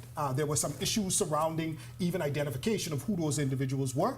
A lot of family members were coming forward. We were in the whole fog of Dorian, trying to figure out how many persons actually died in Dorian, both those that were documented and undocumented. It was really, there was a lot of things that was going on in regards. And remember, Dorian happened in September. In the midst of the beginning of September, we're putting together, we evacuated 10,000 persons out of Abaco and Grand Bahama into New Providence and elsewhere in a matter of 5 days. 10,000 persons. And we put them up in New Providence and elsewhere in the country. That was September. In December, we all of a sudden hear about this unknown virus that's coming up, that has the potential. And obviously in January, we began to prepare the country, prepare ourselves for that as well. We're dealing with two disasters, right? And we were the only nation, Candio, the only nation on the planet that came out of a Category 5 massive storm and had to deal with a global pandemic. And according to the international persons, those individuals who knew best, according to endcoronavirus.org, they said that the Bahamas was one of 27 countries that the rest of the globe should look at as to how you walk and chew gum at the same time, how you handle a pandemic, and how you deal with the issues of governing a country in that kind of circumstance. So let me bring it back to the by-election, right? Because you've got West Grand Bahama. Grand Bahama was one of those islands that was impacted by Dorian. And while West Grand Bahama may not necessarily have been directly impacted by the storm itself, by virtue of the economic devastation, infrastructural devastation that was faced post-Dorian, those individuals were impacted. Yeah. I go back to that question. Do you think, though, that they're not thinking about those things when they are going to make a decision about who represents them? I think that's going to play into it. Obviously, the psychological, we have a PhD here that can help us with that as well. Sure. We did an awful lot in the Ministry of Health in regards to just the psychosocial mindset of the Bahamian people as in regards to Dorian. And so I expect that in West End and Bimini, you probably are still going to have some of that, but those things are addressed more by the government of the day, you know, and how you're actually dealing with the needs of people and how you're meeting them at their point of need. So my question would be, what is the current government doing in meeting them at their point of need? I know we did an awful lot of infrastructural work. We also did an awful lot on the social side to try and assist them as well. And then they had the Minister for Social Services as their minister, who I'm sure Obi would have, or he should have, sought to assist them in those ways as well. There's been talk about making Bimini a different constituency, and same for West Grand Bahama. And I wondered, Dr. Hall Campbell-Dean, your thoughts on that? You know, in terms of making more constituencies, I would be more interested in advancing local government, right? So that there are, so that the people who are living, experiencing the lived reality of these places on a daily basis really get the resources to make the decisions for what the people need. I think that instead of trying to figure out how we can get more members of parliament, we need to see how can we really advance and move local government so that these realities become more effective. All right, I want to pause right there because I know we've got more numbers coming in. And Natalia, I know you've got, I believe, 7, 8, and 13? 7, 8, and 13. So in polling Division 7, that's in West Grand Bahama, we have Kingsley Smith with 53% of the votes, 123 Bishop Ricardo Grant with 31% of the votes, with 73 votes. And then we have Lincoln Bain with 14% of the votes. That's 33 votes. Ternille Barrows, independent candidate, 0% of the votes. And DeQuan Swain, independent candidate, with 2% of the votes. And then we move to polling division 8. We have Lincoln Bain with 19 votes. We have Bishop Ricardo Grant with 84 votes, that's 32% rather. And then we have Kingsley Smith with 155 votes, that's 60% of the votes. And Ternille Barrows and Daquan Swain with 0%. And then in polling division 13, we have Kingsley Smith with 101 votes, that's 49% of the votes. Bishop Ricardo Grant with 74 votes rather, that's 36% of the votes. Lincoln Bain with 26 votes, that's 13% of the votes. Ternille Barrows with 0% and Daquan Swain with 1%. And once again, that's polling division 7, 8, and 13. All right, thanks so much for that, Italia. And I know they're coming in fast, so we'll check in with you in just a short bit. But I want to go back to our discussion, because we talked about making Bimini a different constituency, West Grand Bahama, also its own constituency, and that's based on unique needs in those communities. But, I mean, do you believe, though, Mr. Wells, is that the way to go? I believe that we ought to have more constituencies as a result of geography, if you ask me. Also, because of numbers. I ran in Bamboo Town that had 6,000 voters, and I can tell you, that's over 3,000 households. Every Bahamian expects that you're going to come to their house, not just once in 5 years, once every year, and sometimes 2 or 3 times a year. You're the representative. So in order to be able to, especially when you're a cabinet minister and having to deal with the national affairs of the country, before, it used to be, constituencies used to be at a maximum around 4,000 persons, which I believe is much, much more manageable for a member of parliament, given the needs. Because you are considered by many in your constituency as the MP, you're part of the family. So you have to do things that family members do. We need to be able to, if we want to have fewer constituencies with larger numbers, we're going to have to change the very perception and conception as to how we do politics in the Bahamas. Politics in the Bahamas is very much face-to-face, door-to-door. You're my member of parliament. Geographically, and I want to say this about Michael, you have 5 islands: Auckland, Crooked Island, Long Key, Inagua, and Miguana. And that constituency, I know for the former member of parliament, Miriam Emanuel, was very, very difficult. In order for her to visit her constituency, she spent about 2-3 weeks. And no flight goes directly from one of those constituencies to the other. So you have to be able to charter a flight and spend time in each one of those islands. So I believe Auckland's Crooked Island and Long Key should be together. I believe Miguana and perhaps Inagua should be together, or their own separate entity because of the distance. And I do believe that Bimini should be its own entity off of West End and because when you look at it just again by virtue of the geography, right? By virtue of the geography. And when you break it down like that, when you've got to move from one to the next, and particularly in islands where the infrastructure doesn't allow for it, then it becomes a little bit more difficult. I just want to go to some numbers, because I know we're getting them, as I said, very fast. And I think, Italia, you've got 4A now. Yes, 4A is in. That's polling division 4A. Lincoln Bain with 26 votes. Ternille Barrows with 0 votes. We have Bishop Ricardo Grant with 61 votes. Kingsley Smith, 69 votes. And Daquan Swain with 1 vote. And of course, Ken, like I mentioned earlier, they are coming in really fast. So we'll just wait and see what's to come. All right, can you give us that breakdown one more time, Italia? Once again, we have Lincoln Bain with 26 votes. That's from 4A. We have polling division 4 up, and we have 4 and 4A. Ternille Barrows with 0 votes. Bishop Ricardo Grant with 61 votes. Kingsley Smith with 69 votes, and Daquan Swain with 1 vote. That's polling division 4A. All right, thanks a lot, Italia. So we'll be back to you in a minute. I want to finish our discussion, and I think Dr. Hone Campbell-Dean, you had something that you wanted to add to what Mr. Wells was saying, particularly about the geography of the constituencies and the need for them to be separate. Yeah, I hear the point of the geography and the need for more members of parliament, but I think that again, for me, speaks to the role that local government needs to begin to be able to play, needs to be empowered to play. What I want my members of parliament to be able to do is to spend more time creating legislation and building legislation that is going to help the future generations of this country.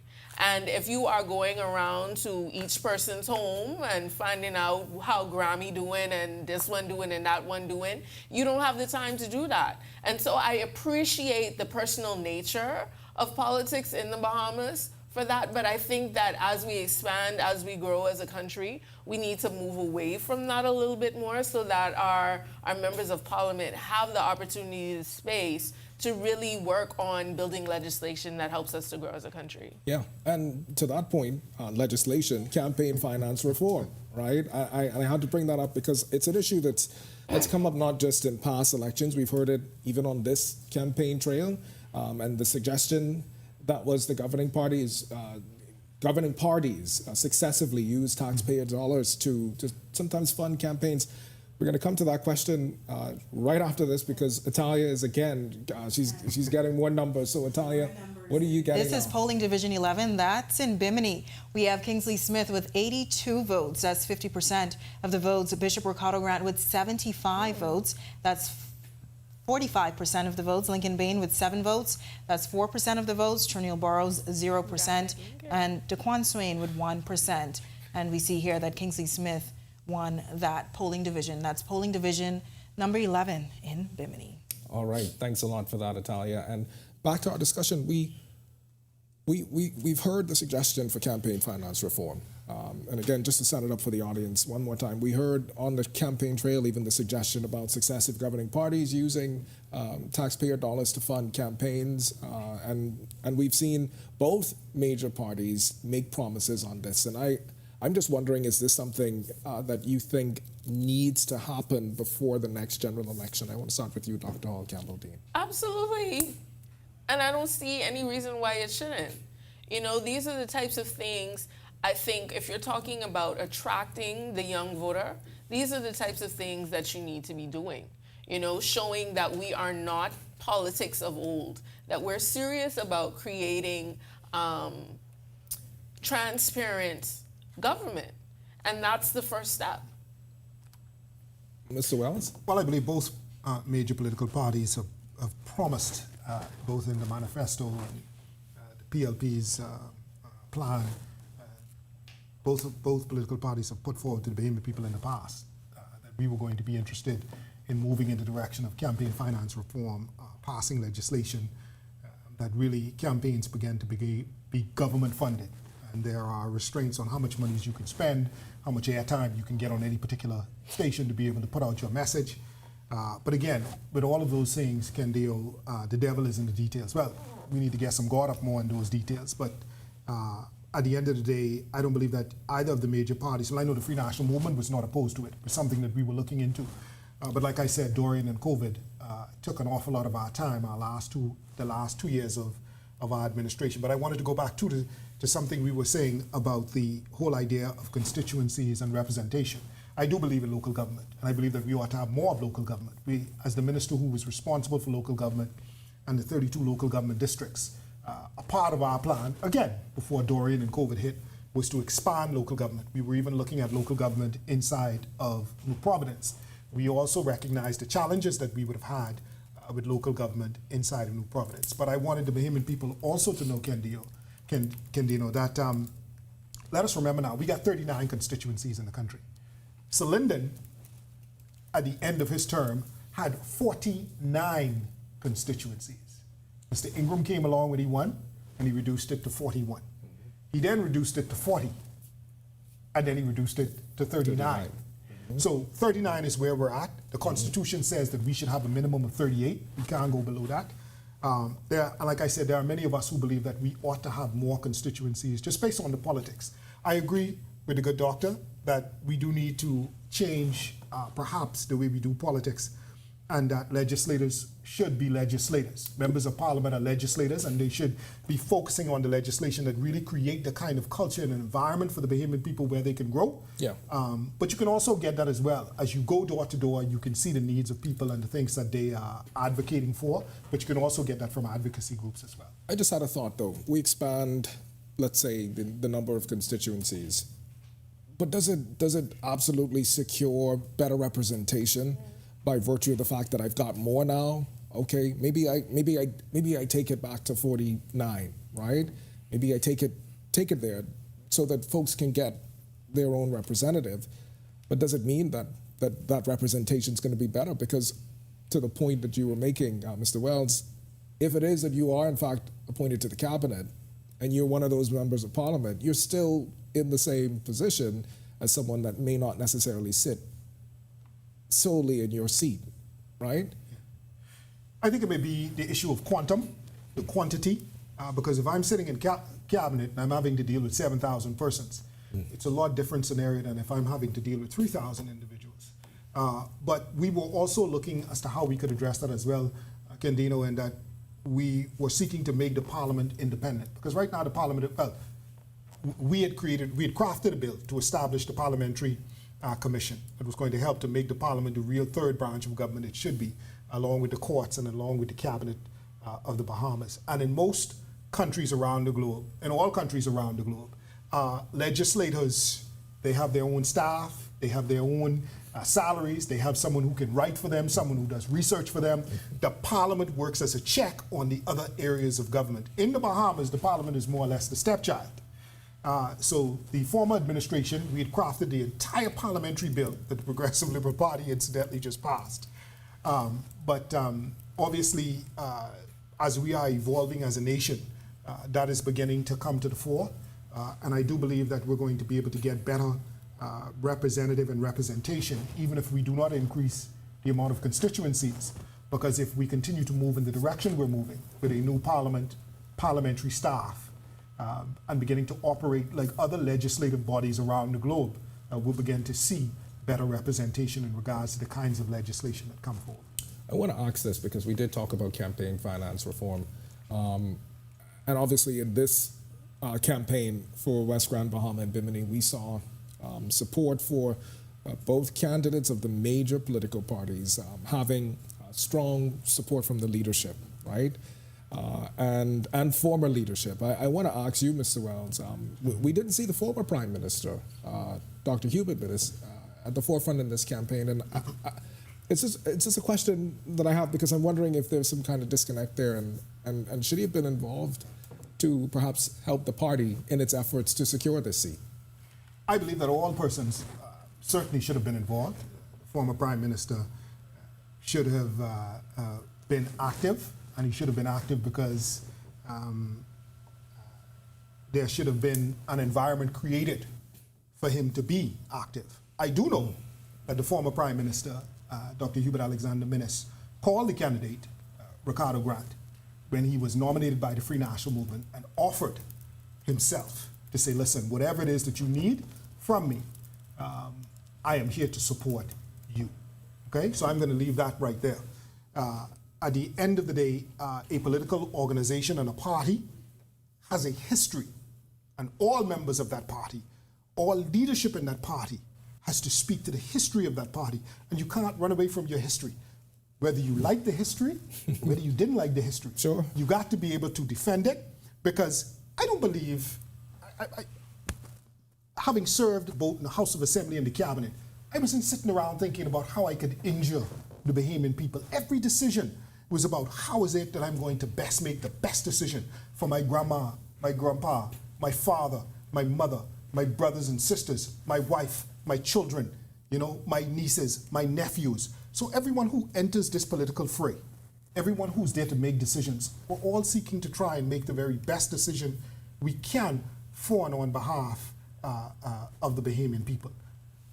I wonder, whoever wins this election tonight, I guess I go back to this because I'm curious as the outcome. Would you see the outcome as an indictment on the former administration? The Minnis administration? Yeah. Oh, absolutely not. Absolutely not. Like I said, Kendino. Yeah, I know. We're halfway in. We're halfway in, right? Okay. Yeah. The cost of living increase didn't have nothing to do with the Minnis administration.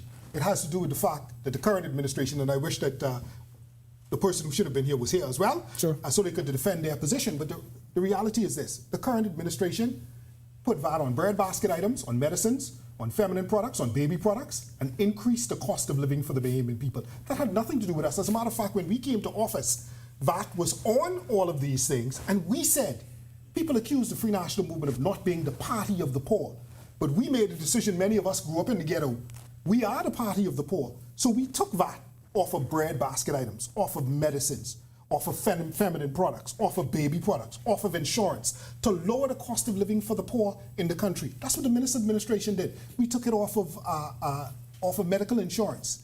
Okay? Not only that, we put a fuel hedge in place for BPL. We said, we do not want the Bahamian people suffering because of the spike in global oil prices. So when it was low, we negotiated with an oil company, say, we are willing to sign an agreement with you for 2 years. If the oil prices go down, we still can pay you this fee. If it goes up, you can't charge us, because that's what a hedge was. So our business community was able to plan, because they knew that the price of electricity was going to be stable. This current administration, because they did not institute the hedge, has caused us to go up 163% on our electricity bill. So this has nothing to do with the minister. As a matter of fact, if we want to go back to the administration, under COVID, the Bahamian people had a better circumstance in regards to the cost of living than they do now. Well, I want to get to more about focus and what the focus of the past and current administration is, what they've kept the focus on. But I'm hearing that we're getting more numbers, and I want to check in now with Natalia Hall. Natalia, I think you've got polling division 11? Number 11, Ken. This is 11A, rather. So you have polling division 11 and 11A. So in 11A, we have Lincoln Bain with 8 votes, Ternille Barrows 0, Bishop Procado Grant with 79 votes, Kingsley Smith with 75, and Daquan Swain with 0. Once again, that's polling division 11A. We have Lincoln Bain with 8 votes, Ternille Barrows 0, Bishop Procado Grant with 79, Kingsley Smith with 75 votes, Daquan Swain with 0. Now, we are still waiting on numbers from polling divisions 1, 2, 3, 5A, 9, and 10. We will bring you those numbers as soon as they come in. And also, Ken, the Prime Minister is expected to give an address at the Lyndon Pinland Center tonight on these by-election results. All right, that's interesting. We'll talk more about that in just a bit, Natalia. I want to go back to our discussion on focus, because we saw the F&M accusing the PLP of pulling stunts for this by-election. I don't know, Dr. Hall Campbell, Dean, if you saw that and if you had any thoughts on that. I don't have any thoughts on that. I mean, I think politics is what politics is. You know, you're going to see these things happen. We saw some skirmishes at the polls today with various persons going to vote. And so I think that that's, par for the course. Yeah. I think that what we have to focus on is how we move from those things. So let me just say, we saw numerous contract signings. We had MSC's Ocean Key project. We saw that just this week. We also saw a new airport public-private partnership in Bimini as well. But some are saying that this may easily be seen as a ploy. Do you think voters may be seeing these things, if only because of the timing? Do you think they could actually see these things as ploys, election ploys? I think that voters see opportunity. Yeah. Whether that opportunity comes 5 days before the election or, 5 months before the election, they're looking for the opportunities. And if the opportunity seems to be tied towards a particular person, then I think that they're going to move that way. Sure. But do you think, though, Mr. Wells, the focus remains after the election? Because then, in my mind, that becomes telling of ploy or not, right? Well, if you sign a contract, you've made a commitment. So at the end of the day, whatever you sign a contract to accomplish has to be accomplished inside of that requisite constituency. So if you're signing a contract to pave roads, the people in that constituency are going to hold you to paving that roads. And remember, the Progressive Liberal Party, we are 2.5, 3 years out from a general election. So voters are going to remember the promises that you made to them in regards to the infrastructure inside of their communities, but not just the infrastructure, whatever sense of hope that you would have put forward, what you were going to do for them individually. Yeah. They're going to be looking for you to make good on. And when you do not make good on your promises, it becomes it leaves a very bad taste in the voter's mouth. And even if they support your party, it becomes a work to try and get them to remain steadfast. Dr. Hall Campbell-Dean, we heard the former Prime Minister Hubert Ingram in Grand Bahama recently talk about, he was in the constituency when he gave his support publicly for the FNM's candidate, Bishop Ricardo Grant. But one of the things he said stood out to him as he walked through the community, and I want to get your thoughts on this too, but one of the things he said was that shocked him was hearing things like people needing food, right? What does that say about representation and the need to focus on smaller communities when you hear things like that? I think for him it was, I couldn't believe that I was hearing that people were in need of food even. Why is that a shock? You know, people in the Bahamas are hurting. A lot of people are hurting. And I think that sometimes we are separate from that reality.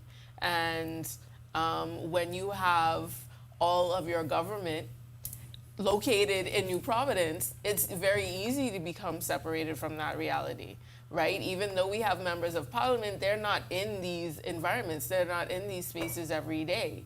And so I think that that's one of the challenges of living in an archipelago, right? How do you get connected to all of the people that you need to get connected to so that these types of things are not a shock to you? Yeah. Well, whenever you find your people being food insecure or having food challenges, it goes right back to the cost of living.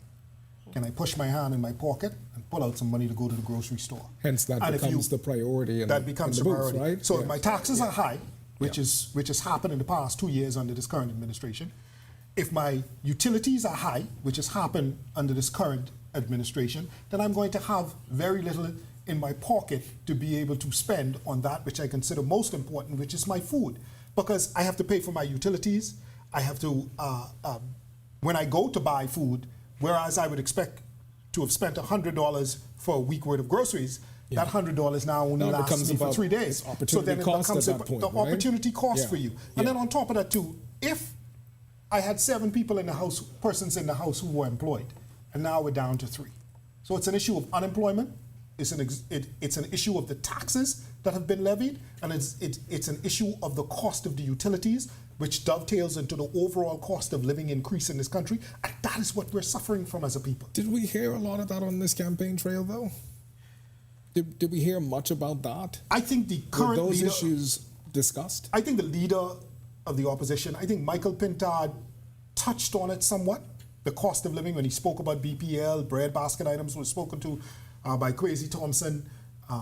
And so when we said focus on you, I believe that should have been much more of our campaign in regards to what the Bahamian people are currently experiencing.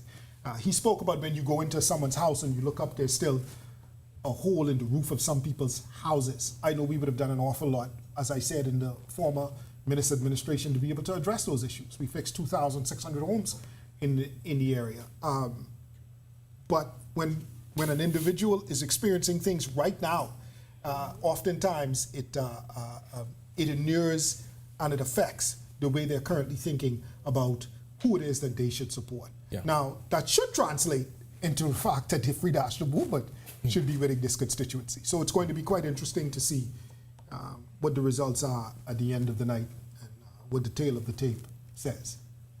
One of the things we also discussed at the top of the show, and I want your thoughts on this too, we look at the candidates that were selected, first-time politicians, new faces, and you come from a representative like the late Obie Wilchcombe, and we think about his own political prowess and what he could bring to the table as a representative. Why go this route? And we saw both the major political parties. We've got independent candidates as well, but we see from both main parties that there are new faces. There may have been a calculus as to, to speak to both of the two gentlemen who would, with the PLP and the FNM, these would have been individuals who would have attempted in the corridors of their party to be able to receive a nomination in 2021. Both Bishop Ricardo Grant was seeking a nomination in Grand Bahama, and so was Kingsley Smith. As a matter of fact, he gave a very strong challenge to Obie Wilchcombe. So they are requisitely new in that their names are on the ballot, but they're not new in terms of their desire to be able to represent the constituency for their various, being their standard bearer for their political organization inside of the constituency. There is a thinking sometimes that in by-elections are interesting creatures, because in a by-election you have the whole apparatus of a party focusing on an individual. And so sometimes it is you have to be extremely careful as to who it is you pick to put forward as a candidate. Because some folks could survive in a general election who cannot survive in a by-election. All right, so we are, I think we're learning now that the Free National Movement is conceding in this by-election. The numbers are still coming in, and we are still waiting for those numbers. We're now understanding that our team is on the way to the Free National Movement base in West Grand Bahama. Yeah, so yeah, we're learning that Kingsley Smith of the PLP is the projected winner in this by-election. I want to come back to you, Mr. Wells. It's interesting because the numbers are still coming in, but what we saw as Atalia Hall was going through the wall at our decision desk, and we did see bigger numbers for the PLP's candidate and the independent candidate also making it on the board as well. But now hearing that, learning that Kingsley Smith is the projected winner. I think your initial thoughts? Ken, do you know that as I said to you at the beginning of the show, that you look at particular polling divisions, you know what your support is supposed to be in particular polling divisions. Yeah. You know what you need to do in those particular polling divisions to be able to win, to stay 2, 3, close. 5, and 7. See, and those haven't even come in as yet, and we know that they are strong PLP areas. Yeah. And so we're projecting it. We expected to be able to come out of Bimini with a particular number, with the Free National Movement ahead, so that we can weather the storm in those particular polling divisions. Obviously, we've not received the kind of support we anticipated in those other polling divisions, so we know what's coming in 1, 2, and 3. And so the party is probably taking this position. The numbers won't lie. And the numbers are what the numbers are. And to that point, the former Prime Minister did also, on the campaign trail, ask for PLP supporters to lend us, his words, lend us your vote. Do you think folks actually heeded? Well, out of the 46, I think they say 46 years of this constituency, the PLP has had it for about some 36 years, 35 years, and I think the progressive, the F&M has had it twice. So traditionally, the constituency leans that way.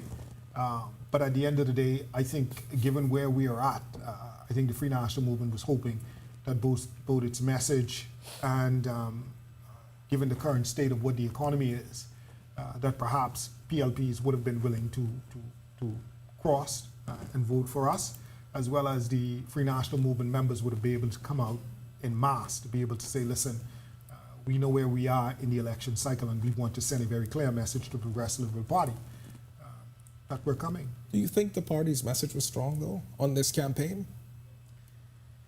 Well, you know, it's going to we're going to have to sit down as an organization and look at the message that we put forward, look at what we need to say and do as a political organization for the 2026 election. I believe the 2026 election is the Free National Movement's to lose. I firmly believe that. Given having been in the political arena for the past 15 years and understanding the thinking of the Bahamian people and their mindset, I'll say that again, I believe that 2026 is ours to lose, but we would need to certainly look at this small microcosm, this event of this by-election, and go through, analyze what has taken place and what we need to do as a political organization to move forward. Dr. Juan Campbell-Dean, I need your perspective on this. We're learning now that the PLP candidate, Kingsley Smith, is a projected winner. Mm-hmm. Your thoughts then on what you believe voters went into that booth thinking about? I guess they were looking at Mr. Hope and Mr. Cash and felt like, the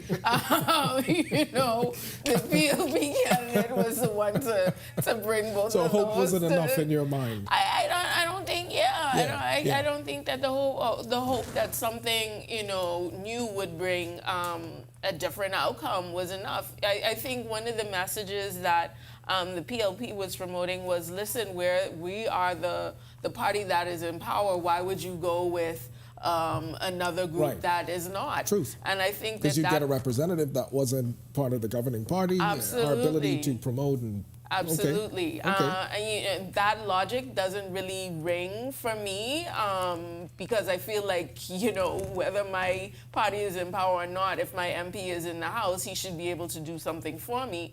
But I guess that rang true for the people in this constituency, and that's what they did.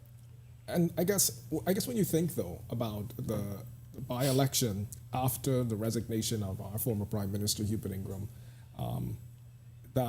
that particular by-election with the PLP's candidate, Renato Curry, that was a staunchly held F&M seat, right? But we saw the PLP in that instance be able to secure that seat. Do you think there was some thinking about that this go-around?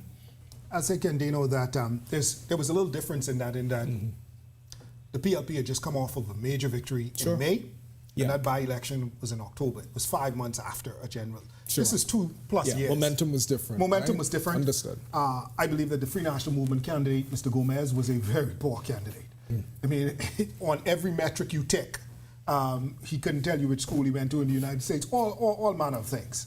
And so I believe that those played into Renato Curry winning that seat by a very, very large margin. Yeah.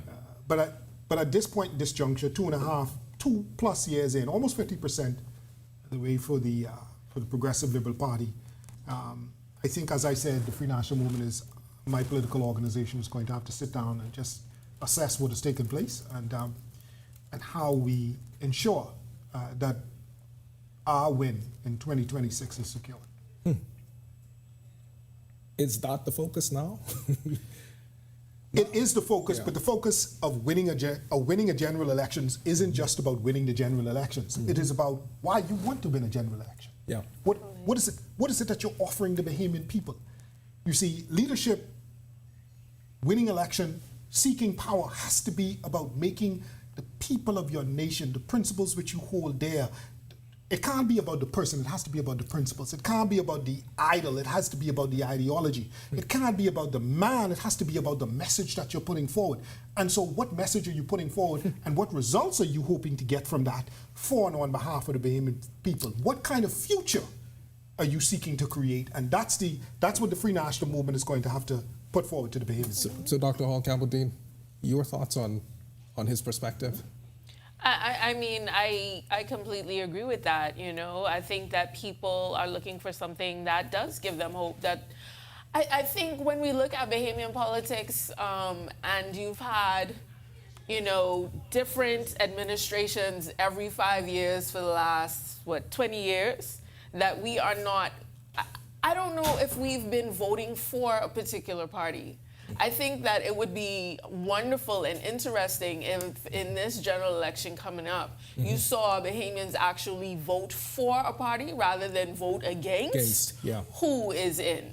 And I don't think that we've done that in a long time, and I don't think that we've had an administration that brought the hope, that brought the message, that brought the ideology that made people feel like that was something that they needed to do. All right, and for our viewers at home just joining us, or if you have just joined us, we are learning that the PLP candidate Kingsley Smith is the projected winner, and already celebrations are said to be underway in Bimini. Our Berthany McDermott, he's there. I believe we've got Health Minister Dr. Michael Darvo with you. Berthany, are you there? Yes, Candino. I'm not sure if you guys can hear in the background, but people are already celebrating. Cars are blocking the road. Horns are honking. People are cheering. But like you said, I'm standing here with Health Minister Dr. Michael Darvo. He was in charge of the campaign here in Bimini. Dr. Darvo, tell us, what's the atmosphere like in the headquarters here on the ground? Well, first of all, we want to thank the residents of Bimini for coming out for a big way to support the Progressive Liberal Party. As you can see behind me, our team is geared up. We're about to have a rally here. We're about to have a motorcade. And we are so pleased with the turnout and the fact that the residents of Bimini has supported the Progressive Labour Party once again in this by-election. So you mentioned a rally and we mentioned a motorcade. What are some of the things that the PLP want to do here in Bimini now that Kingsley Smith is elected? What's top of the agenda? Well, first of all, Kingsley has done a remarkable job here in Bimini. We outlined our plan. It's a 5-point plan for Bimini. As you can see, our Prime Minister and the Progressive Labour Party have already begun to execute some of those plans. We signed a contract for Ocean Key of some $100 million. We did the new airport in South Bimini for about $80 million. We are now in the process of executing road contracts in Bimini for about I think it's $2.8 million, and there's a lot more work to be done here in Bimini. One of the things that we found in Bimini, after that tropical depression came through Bimini, that there's a lot of residents who need assistance with urban renewal and social services in small home repairs. We assure the resident of Bimini that we are going to move very swiftly to begin to address these social and urban needs and to begin to bring relief for the residents of Bimini. There's also a great need here for business opportunities, entrepreneurship, employment for the young people, and I believe that the young people here in Bimini heard our message and came out and support us, and so tonight we are celebrating a great victory here in Bimini and of course in West Grand Bahama as well. Lastly, Dr. Darville, we are, I think, about 3 years into the PLP administration. What does a win like this here and this by-election, what does this mean for the Davis administration going forward and I guess the temperature in the land? Well, you know, when our comrade Obi Vilstrom died midway in office, of course, we had to go back to the people to test the mandate. This is a sure victory for the Progressive Labour Party. We do not take it lightly, but I want to tell the residents of West Grand Bahama and Bimini that we understand the challenges that exist, and we intend to move very swiftly to address those challenges to prepare ourselves for the next general election. Thank you so much, Dr. Darville. I know you're getting back to all of the excitement now. Kendino, we'll be back with more of the excitement here in Bimini. I know the motorcade is about to start as well as the rally. As soon as all of that starts up, we'll be back with all of that excitement. Kendino? All right, thanks a lot, our Berthany McDermott, for us in Bimini tonight, and we will check back in with you, Berthany.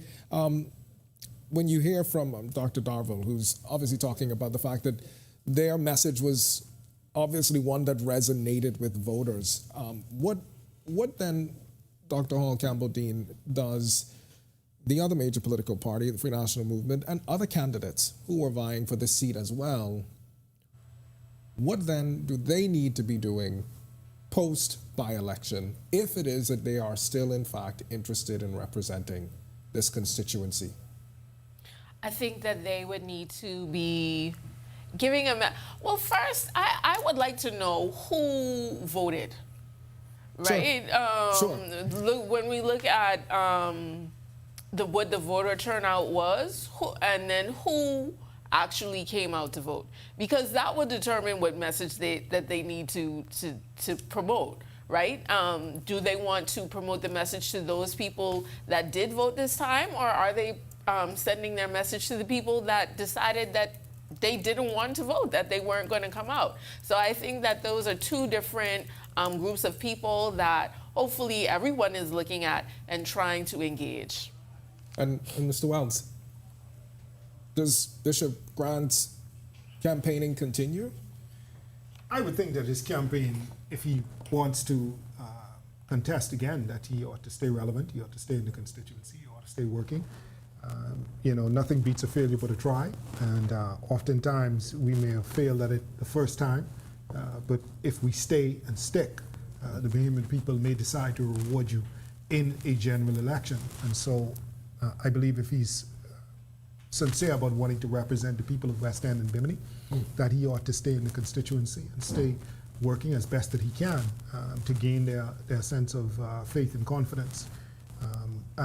But I do agree with the good doctor here as well, that we will need to analyze the numbers, look at who actually came out to vote. I think right now we're probably just a little over 3,000 votes or 3,500 votes thereabouts, somewhere around there. Yeah, we are trying to. And so it's almost as much. Confirm voter turnout. Yeah, it's almost as much in 2021. So we're going to have to look at what the overall response was both then and now, and be able to analyze those numbers, and based on what has taken place, be able to craft our message going forward. Is this by-election helpful in terms of crafting that next manifesto? Do you think it's a missed opportunity if lessons learned from this by-election are not necessarily used to inform what that next manifesto looks like? Well, I'm a researcher, and so we love data. And I think that that's where we have to progress as a country in terms of our politics. Do you think we've been doing that? I don't know if we've been doing that to the extent that we could, right? Yeah, just using as much data as we can, and that's one of the things that I was saying previously, is that when you look at our politics or our cycles, there's 5 years where you don't get any data, right? You have to wait. So this is an opportunity to gain some data and use it. I hope they do. I completely agree. And I will be looking forward to the data, looking at the percentage of the vote for both the Free National Movement, the percentage of the vote for the independents, how they would have affected Isn't it our valuable chances. Isn't it valuable data? Extremely, because it gives you a sense of the way people are feeling now. Yeah. And then you need to ask the requisite questions. Why did you not vote for me? Or why did you vote for me? Yeah. Even those who voted for you, to find out why they voted for you. And those who did not, why they didn't vote for you. So it gives you a sense as to what is going on. I think that West End and Bimini is sort of like a microcosm of, it's a snapshot of what is possible inside of the country, where the nation may be right now, even though that is traditionally considered a progressive Liberal Party seat. The former Prime Minister Ingram said that the Free National Movement doesn't do well in by-elections, but I believe that it is possible for you to do well in a by-election, but it depends on where you are in the election cycle. And I do believe that looking at the numbers ought to give us a sense as to really what has taken place, the tail of the tape. So will this data that Bishop Grant has collected and all of the other independent candidates has collected, will it at least position them again in the future, perhaps, if it is their intention to continue to see? Do you think it will position them in a better way than our projected winner, perhaps, in the future? It can. Because if you know this particular polling division votes a particular way, and you would have made some inroads, or if you know that you have some supporters in that particular polling division, and you would have lost it to a third party, or even to the Progressive Liberal Party, then you have to ask the requisite questions. You know, what has taken place? Why have I lost support, or why have I gained support in a particular area? And then that gives you an opportunity to be able to craft your message. Not that you're seeking to just craft a message because you believe that this is what has worked, because there has to be some core values that you yourself believe in. As I said, it can't just be about person, it has to be about principle. Not just about idols, about ideology, not just about man, about message. But you do have to also be willing to give an individual what they're also looking for. Even though you may have a perception as to how a country should go and the direction a nation should go with your own ideas and vision of a future, people also have an idea and vision of a future, and you have to be able to resonate with that, respond to that, and address that. Yeah, would also be interesting to see what that voter turnout is, but then to also understand, for instance, why voters may not have turned out. Because again, data that is easily, I think, able to translate into a better understanding of where the electorate is, right? Knowing that perhaps I didn't feel like anyone that perhaps offered was someone that I thought would be a good representative for my area, or I feel disenfranchised to the point where I'm not interested to participate in the democratic process. To your point, Dr. Hall Campbell, Dean, as a researcher, what message then do you send, not just to the two major political parties, but to anybody, our independent candidates as well, who is looking to try and make a meaningful impact in their political aspirations? What impact do you want? What is meaningful to you? What is meaningful to the people on the ground, right? I think that we have to begin to move from a place where people are actually looking to serve, not just necessarily looking to lead. where we have candidates that are looking to be a part of governing, not necessarily looking to be a part of politics. And that when those messages become clear and people feel you, then we see that. All right, Dr. Hall Campbell-Dean. We are looking at pictures from Grand Bahama now, where our Megan Shepherd is speaking with Kingsley Smith, the projected winner of the West Grand Bahama and Bimini by-election. Let's listen in.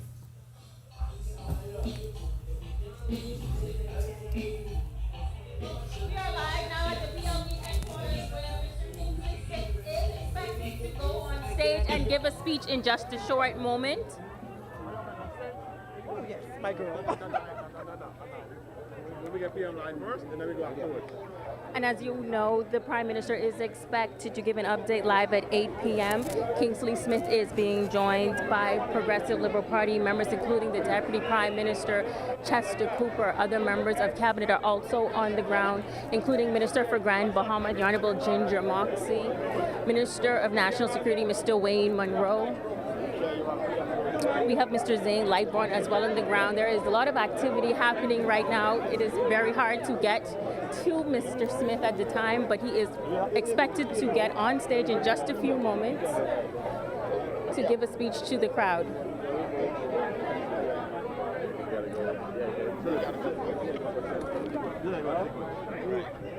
So what time do you come now? I told them at once we get this up. All right, it seems our Megan Shepherd is still trying to secure that interview. And so, Megan, we'll check back in with you a little bit later on.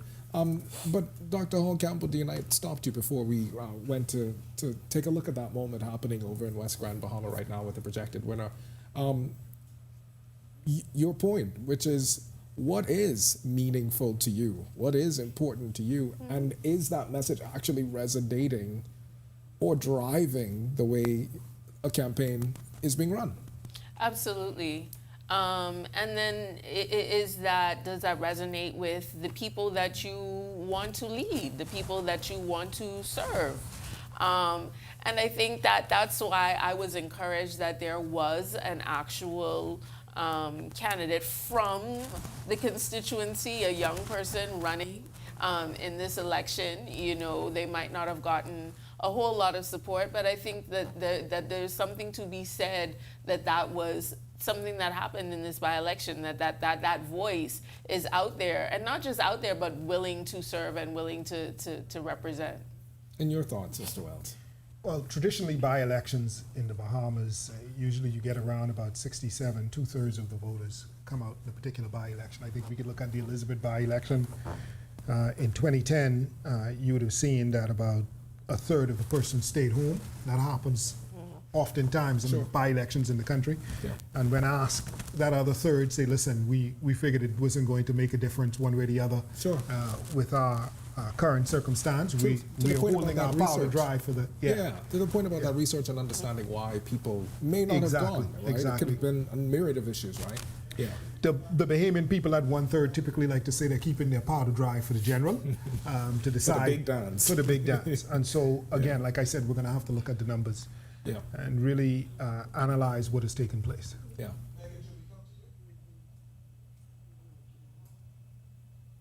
All right, it seems like our projected winner in this West Grand Bahama and Bimini by-election, Kingsley Smith, is about to address supporters.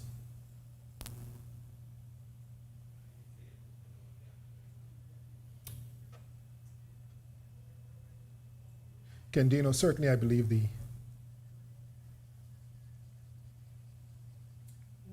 All right, and as we're waiting for this address from Mr. Kingsley Smith, we're also anticipating an address from the Prime Minister, from the PLP headquarters, Gambier House, and obviously two big moments. You've got the newly projected winner, Mr. Kingsley Smith, as well as the Prime Minister expected to address the nation.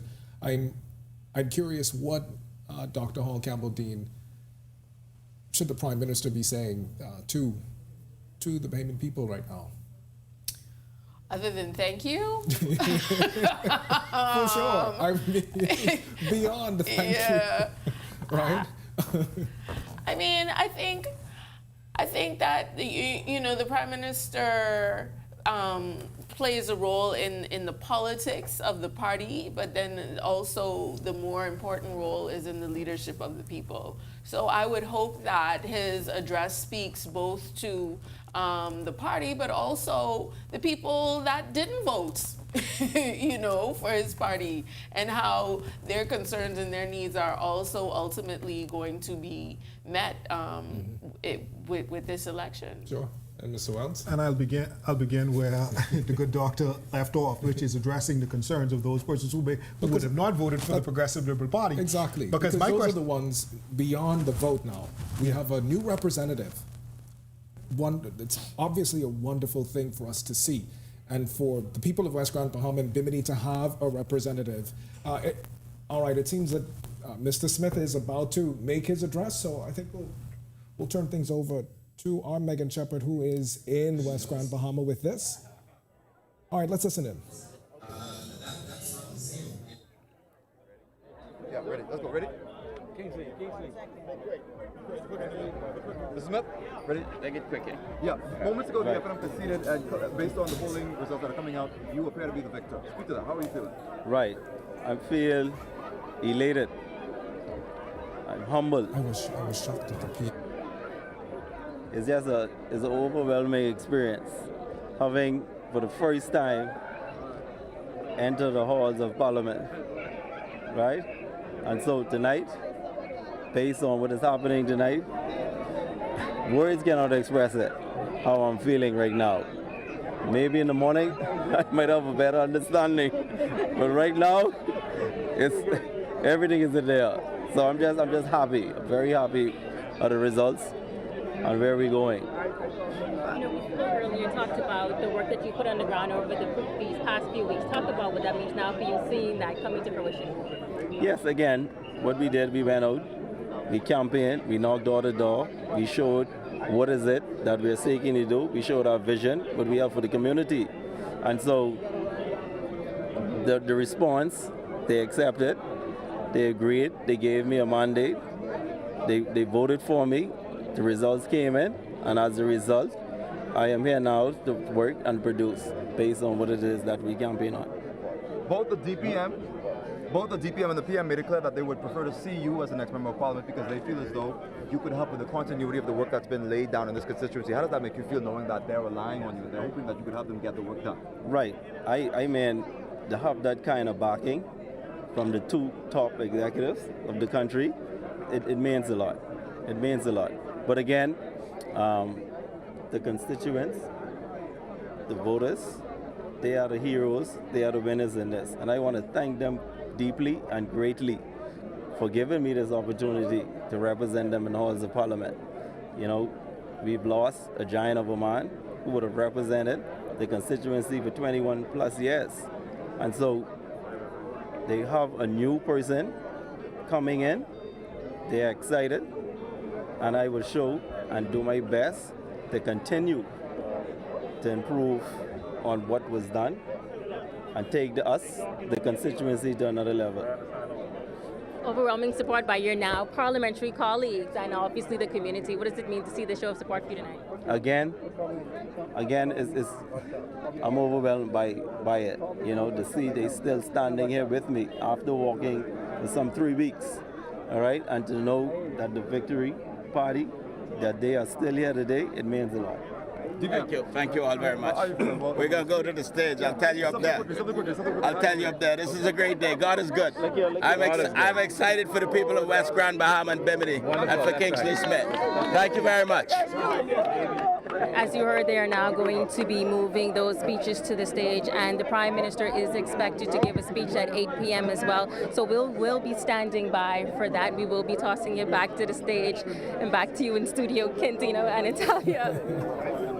All right, thanks so much for that. Our Megan Shepherd reporting for us from West Grand, Bahama tonight. She's on the ground there with the newly projected winner of the West Grand, Bahama and Bimini by-election, Kingsley Smith. We heard him say he's going to do his best to continue the work that he's now has to do in that constituency, the work that was already sort of laid out ahead of the passing of the late member of Parliament for the area. And he's obviously overwhelmed by the support, which you expected this moment, especially bringing the victory home for your party, and obviously overwhelmed by the support of his supporters who walked with him for 3 weeks, right? And what we're now looking at is video out of Bimini, and I think this is outside the headquarters there. Obviously, supporters are celebrating, those same supporters he just talked about, who walked with him for 3 weeks in this campaign. Obviously a proud and happy moment for Kingsley Smith. And we heard the Deputy Prime Minister also say at the end there before prompting everybody back to the stage, God is good. and so, all right, I'm learning now that we've got another message coming from Prime Minister Philip Davis. We told you about this just a few moments ago. Prime Minister Philip Davis is expected to make an address now. We're going to send you to Gambier House, the PLP headquarters on Farrington Road.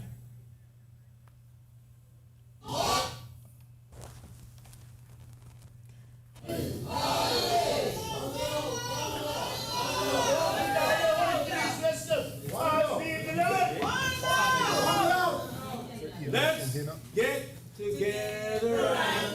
All right, it seems, I don't know, it seems the Prime Minister is not ready.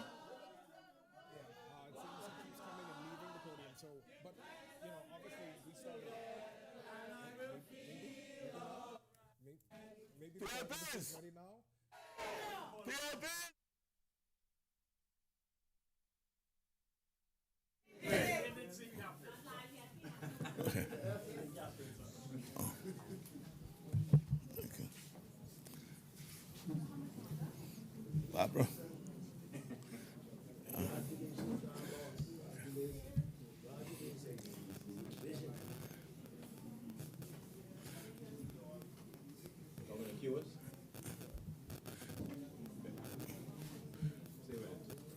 Say what?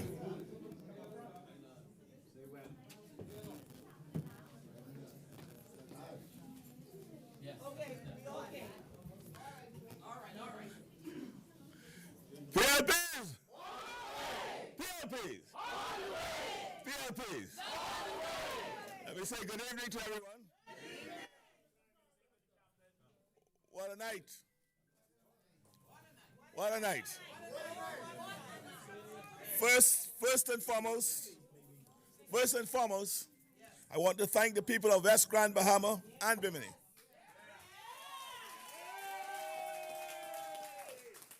Who once again showed their support for the PLP and for administration. I want to thank them for that vote of confidence for us to continue with what we started. We are so very grateful to you for engaging with us, listening to us, and continuing to give us your support. Thank you. Huge thanks as well to the many members and supporters of the Progressive Liberal Party who worked so hard to secure this victory. This success may not have come without the early mornings, the long days, and the late-night effort you put into the campaign, and I thank you. We took nothing for granted. We were determined to work as hard as we always do to secure the best representation for the people. The hard work has paid off. It's a good feeling.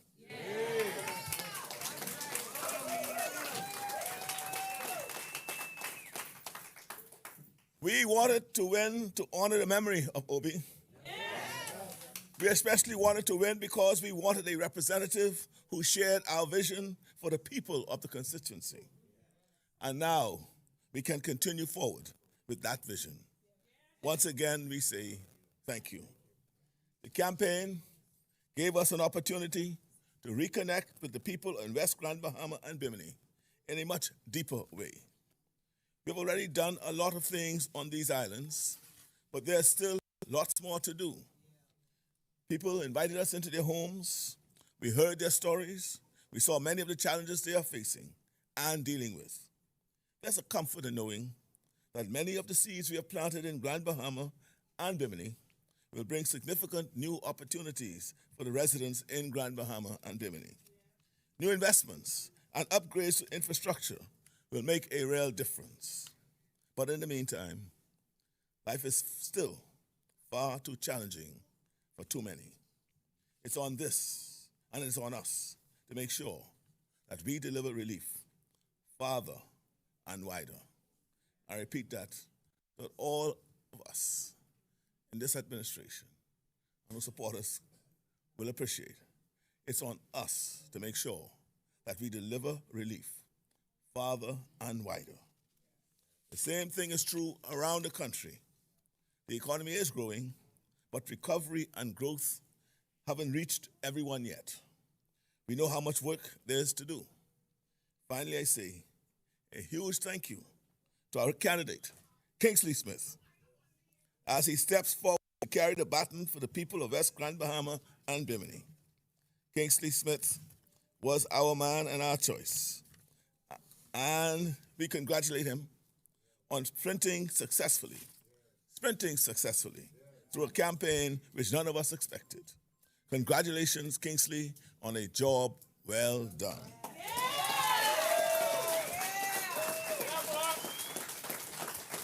Being a member of Parliament is a great privilege, and with it comes great responsibility. The people have placed their trust and confidence in you, Kingsley, and I have every confidence that you will deliver for them. So, friends, tonight we celebrate. It's a victory for Kingsley Smith and the Progressive Liberal Party, but it's also a victory for the Bahamas. As you can see, from the many candidates and parties vying in this election, Bahamians have demonstrated once again that our democracy is in good shape. God has truly blessed our Bahama land. Now, after the celebrations tonight, tomorrow, we'll be right up bright and early because it's time to get back to work. I want to thank you all very much for coming, and to the Bahamian people, thank you very much. So PLPs, PLPs, all the way. That's PLPs, all the way. PLPs, all the way. Thank you all very much. Questions? Yeah. Yes. Questions? Prime Minister. Yes. Good to see you too, Candia. What message do you think that sends, if any, to the parties, and what do you think accounts for that? That our democracy is well and alive. In a democracy, that's right. In a democracy, we have the choice to cast a ballot or not choice a ballot.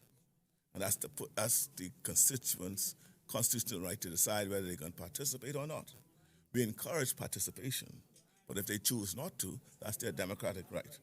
So turnout really isn't an issue for me. The issue for me is that I turned out my voters, and I won.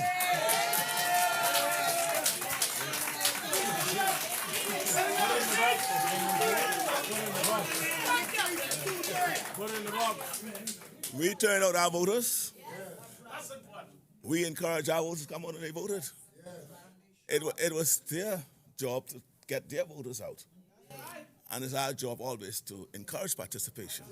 But yet again, as I said, it is a democratic right for anyone. It's part of democracy. You could decide to vote or not vote. Stay home if you wish. And that is what my answer to that. The opposition party brought out the big guns.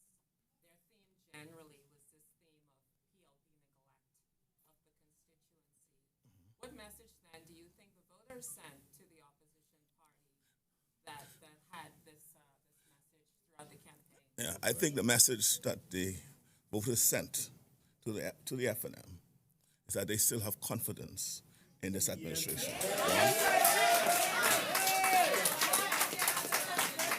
Two, they rejected the notion that it was the PLP that neglected them.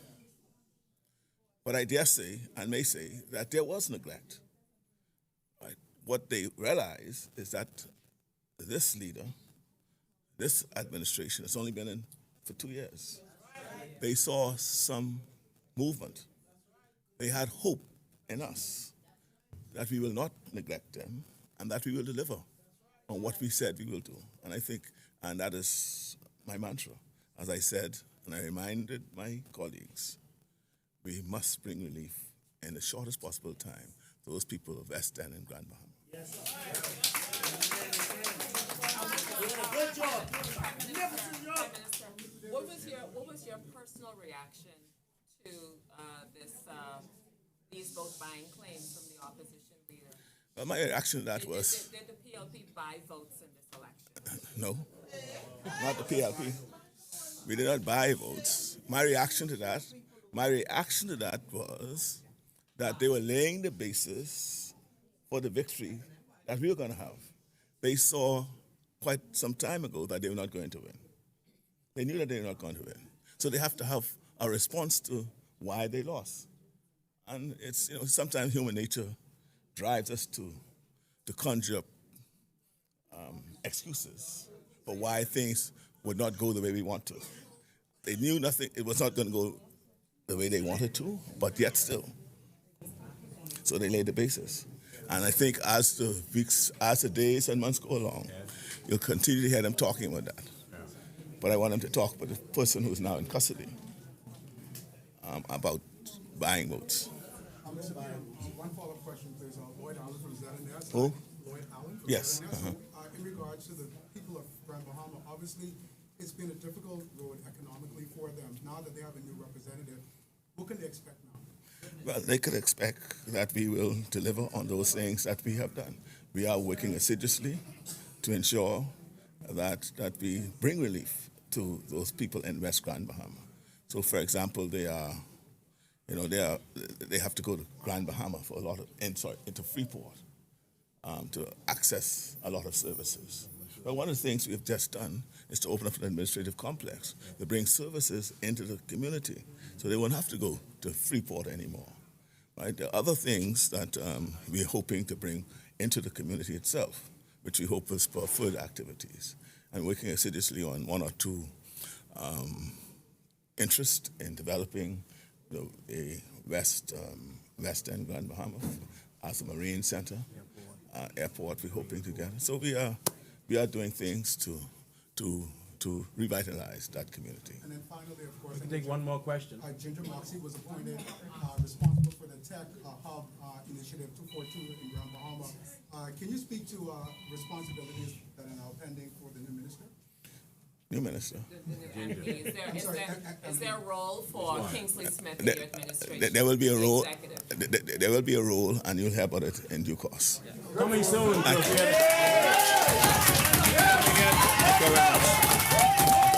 we get one more question? Any more questions?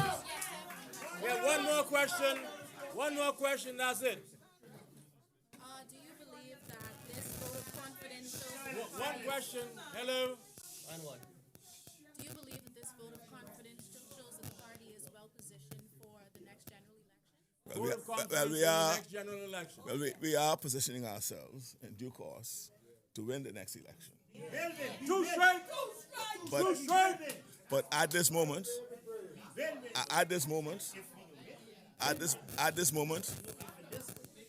we are governing to bring relief to the Bahamian people, particularly the most vulnerable amongst us. At the appropriate time, we'll switch to winning the next election. But at this moment, we are governing to bring relief to the least amongst us. Not to win the next election at this moment, but we will be doing that in due course at the appropriate time. At now, we're trying to bring relief to those amongst us who most need it. Thank you. Amen. PLP! All the way! PLP! All the way! PLP! All the way! Boom! Boom!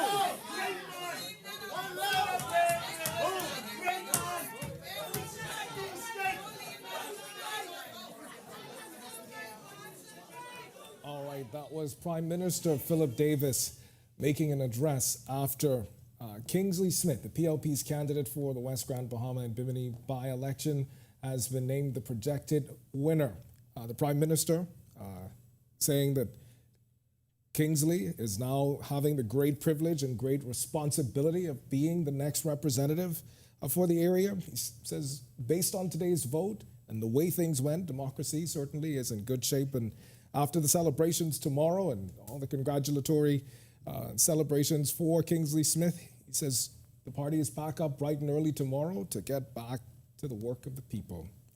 And he also talked about something that we've been discussing throughout our broadcast tonight, bringing relief to the people.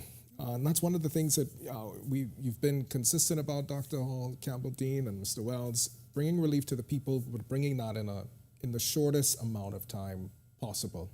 That's exactly what voters are looking for. Yeah? That's what voters are looking for, and I guess we'll have to see if that's what voters get. I think one of the challenges is that it seems as though the only way that the Bahamian people can advocate for their will and their needs to be met is through these votes that we have every 5 years, or if something special happens or extraordinary, a by-election. And so I think that one of the things that would be useful is to have more engagement, in these long time periods. Yeah.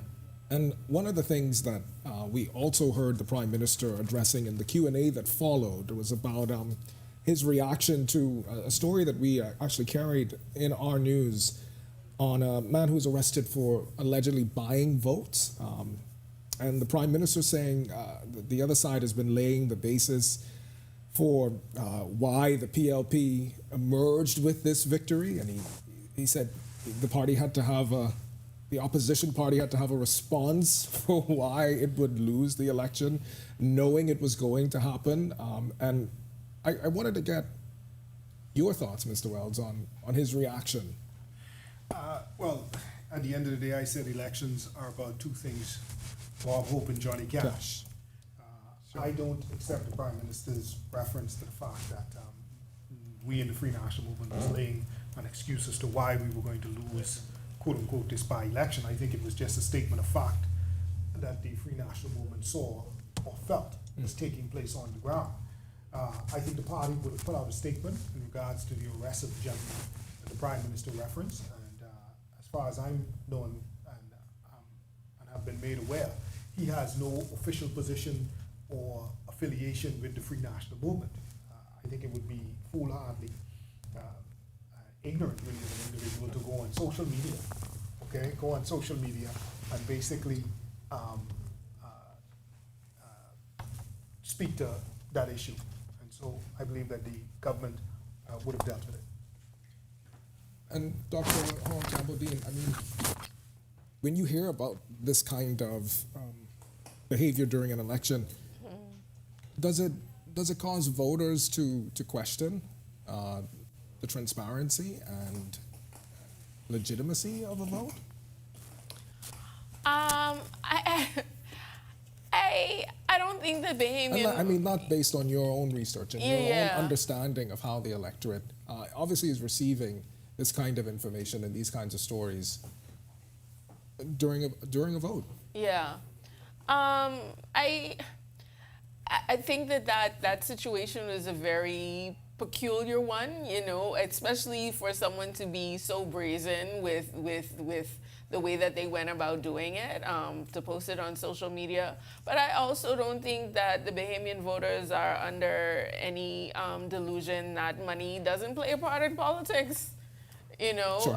And I don't think that that's something that is particular to the Bahamas. I think that that's something that we see around the world. So I think that that's a reality that we have to deal with, and that's why we need legislators that are going to come in and pass bills and make legislation and create laws. It goes right back to those points that you both made throughout this broadcast, Absolutely. Right? Needing the representation and giving them the opportunity to do that work. That's still very important work. Representation is great, but we still need laws and we still need policy that's going to help us advance, right? I want to go back to West Grand Bahama because our Sasha Lightbourne is standing by with the F&M candidate in this by-election, Bishop Ricardo Grant. Sasha? And I see that he's there also with party leader Michael Pintard as well. Yeah, I'm just seeing you on the screen there, Sasha. Yes, Candino, thank you so much. We are here at the 8 Mile Rock F&M headquarters. We have F&M leader, Mr. Michael Pintard, as well as their candidate, Bishop Grant. But I'll first turn it to you, Mr. Pintard. Just talk to me your initial sentiments. Unfortunately, the F&M would have lost this race. Well, we want to first of all thank the members of this constituency, West Grand, Bahama and Bimini, for welcoming the Free National Movement into their home so that we could hear their dreams and aspirations, to share our vision for how we are able to help empower this community and to get to work, meaning that we didn't just come and indicate what we would do if Ricardo Grant was given an opportunity. Today, we have contractors who are still working on homes, repairing roofs, assisting persons who did not eat if they didn't have a bathroom or needed it refurbished, addressing small home repairs that this government has not addressed in any substantial way over the last 2 years, and to address some practical needs that they have had, some of which transcend both administrations, but many of them, especially over the last 2 years. And so my initial reaction is I hope that this government would live up to the many commitments it made during this particular campaign, and we give residents the assurance that we intend to hold this government accountable for the things that they have committed to do on behalf of the residents. We always respect the views of residents when expressed through a vote. And of course, we'll do a post-mortem on all that has happened, but we still have no doubt Ricardo is far and away the better choice in terms of providing representation. And when one makes choices, there are consequences to them. And so we will see over time whether or not the candidate, and by extension the government, will be able to deliver on the promises to create a world-class airport in Bimini, to transform the infrastructure in this community, both roadworks, the transformation of creating a seawall around the foreshore, putting ramps where fishers need access to go and carry out their livelihood, and to create economic opportunities for residents who are in a tough position. Mr. Pintard, before I turn it over here to Bishop Grant, I was in that command center. Those numbers were very, very low. Your initial reaction to that, what does that mean? One of the things we heard over and over is a remarkable amount of cynicism among residents about politicians and the political system in general. Bahamians have come to a point where many of them do not believe their vote is of any consequence. And many times even the demands made on policymakers represent, in my mind, the view that whatever we don't get done before the election is not going to be done after the election. It is that level of cynicism. We were pleased from a Free National Movement standpoint that more of our supporters were energized in this constituency, and we had to address some of the issues that they had even while we were in government. And so we reconnected with our base here in West Grand, Bahama and Bimini that will put us in good stead for 2026 or sooner. And we energize our base throughout the country who felt as if this is not a government that is transparent or accountable, and that they wanted us to fight, which is why 98% plus of rank and file of the F&M insisted that we enter this race. And we have had a chance to put on the public record and litigate any number of national issues. For example, in Grand Bahama, we oppose the government taking over the Grand Bahama Port Authority or purchasing the Grand Bahama Port Authority. They've not done a good job outside of Freeport, and I'm not sure why anyone would want them to take over Freeport. We do need to reconfigure the Grand Bahama Port Authority and increase Bahamian ownership. But again, we've had this has provided us with an opportunity to plug some gaps in our own machinery, but also to address national issues that are important. Thank you so much, Mr. Pintard. Bishop Grant, you campaigned and focused on you. What is the focus now? Listen, the focus remains on the citizens of West Grand, Bahama and Bimini. Let me say this. We believe the campaign slogan was not just a slogan. It was a redirect. And we wanted to press that message that the time has come that we start paying attention to the people whom we are being paid to and even pressed to serve. They deserve it. They deserve representation. They deserve for their voices to be heard. They deserve for their plights, their issues to be addressed. And certainly the Free National Movement, we stand to press that and to advocate for that, and we will continue to do so. As the leader would have indicated, that we will hold the government's feet to the fire to simply say the time is up with just playing the politicking games with the lives of the citizenry. They have made their voices clear. The issues have come to the table, and we are proud that we have stood in this by-election to highlight and to bring to the attention to this government the plights of the citizens of West Grand Bahama and Bimini. For the first time in the history that I know of this particular constituency, that we would have had the entire government walk through, seeing the citizens, talk to them, even see them for the first time. So now we know that they know.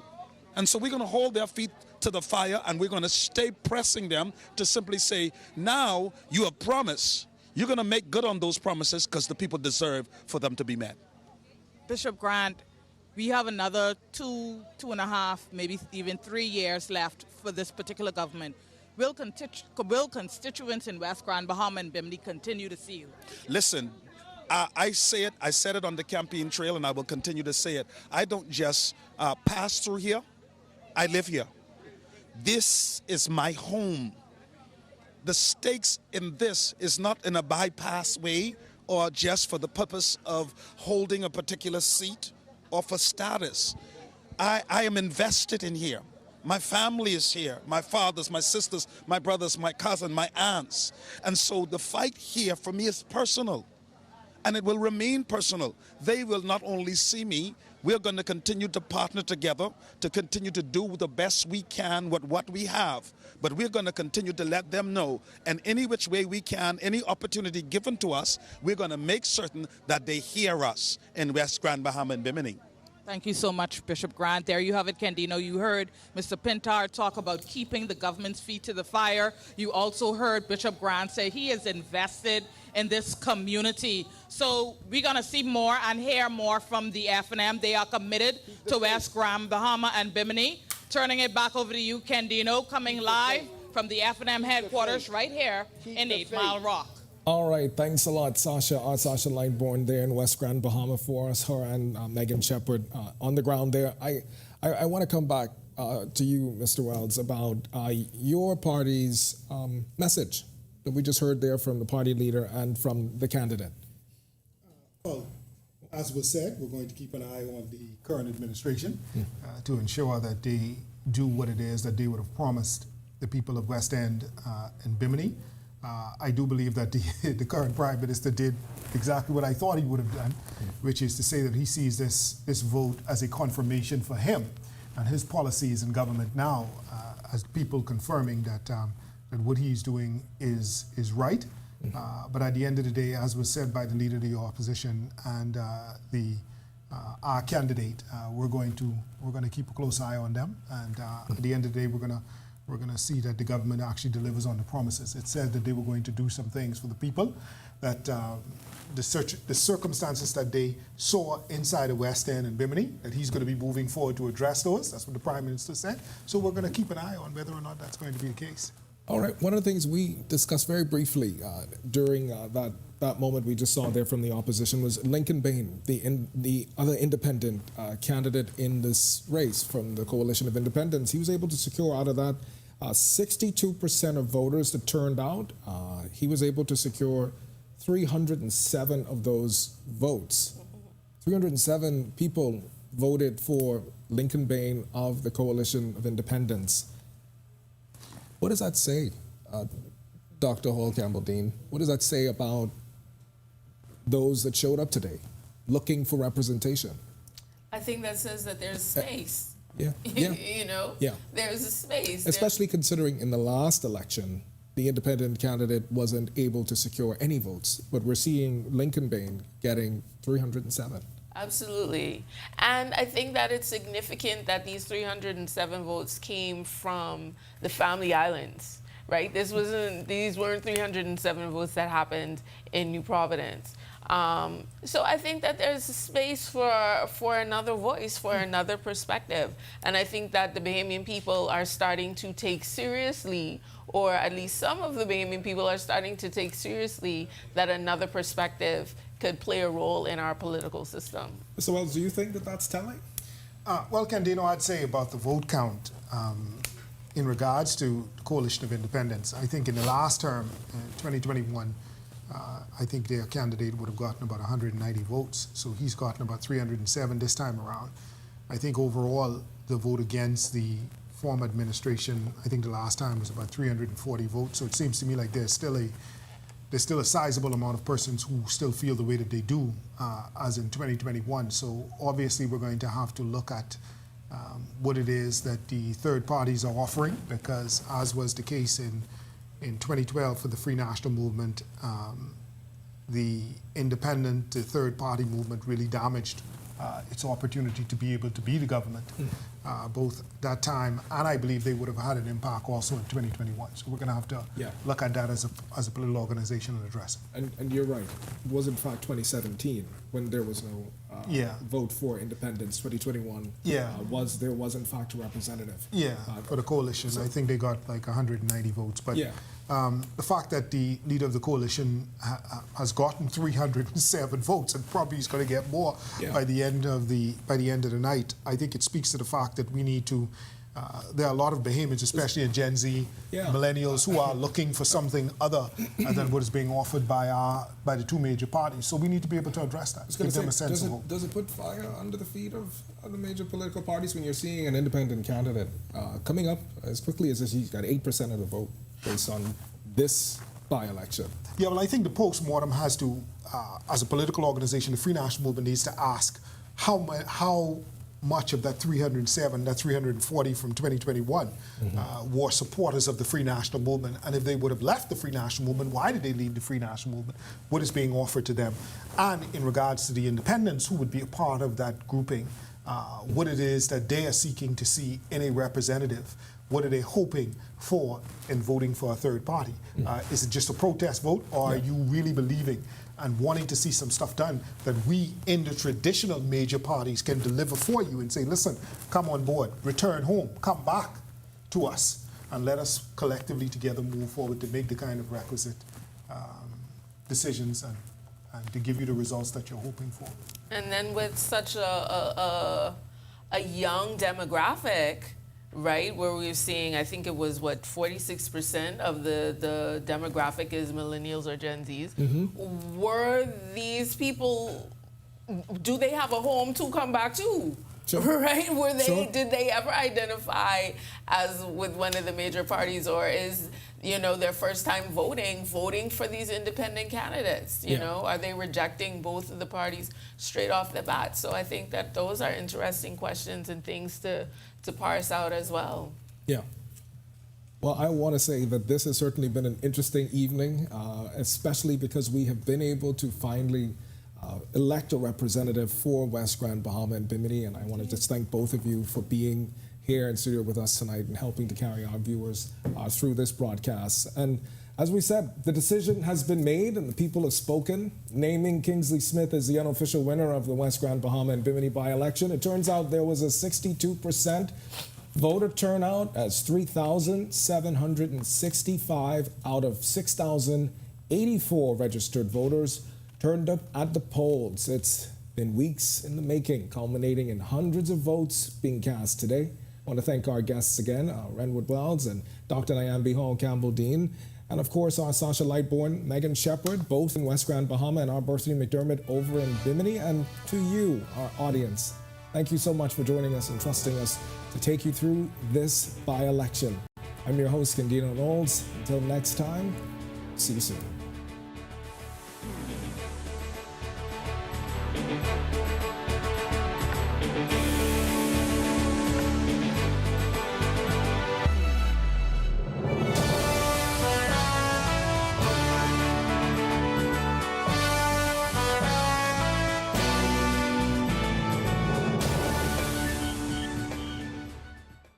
If you're a business owner, get ready because the digital transformation is here. As a business owner, you now face the choice between innovation and extinction, but you don't have to get left behind. Have you heard that sound? It's the sound of us. Since our origins, we burst music. Our sounds mix together. So let us hear your sound too. Your sound of passion, of joy, of friendship. The sound of your style and the beat of your night. It's time to play together the sound of Guinness, the sounds of greatness.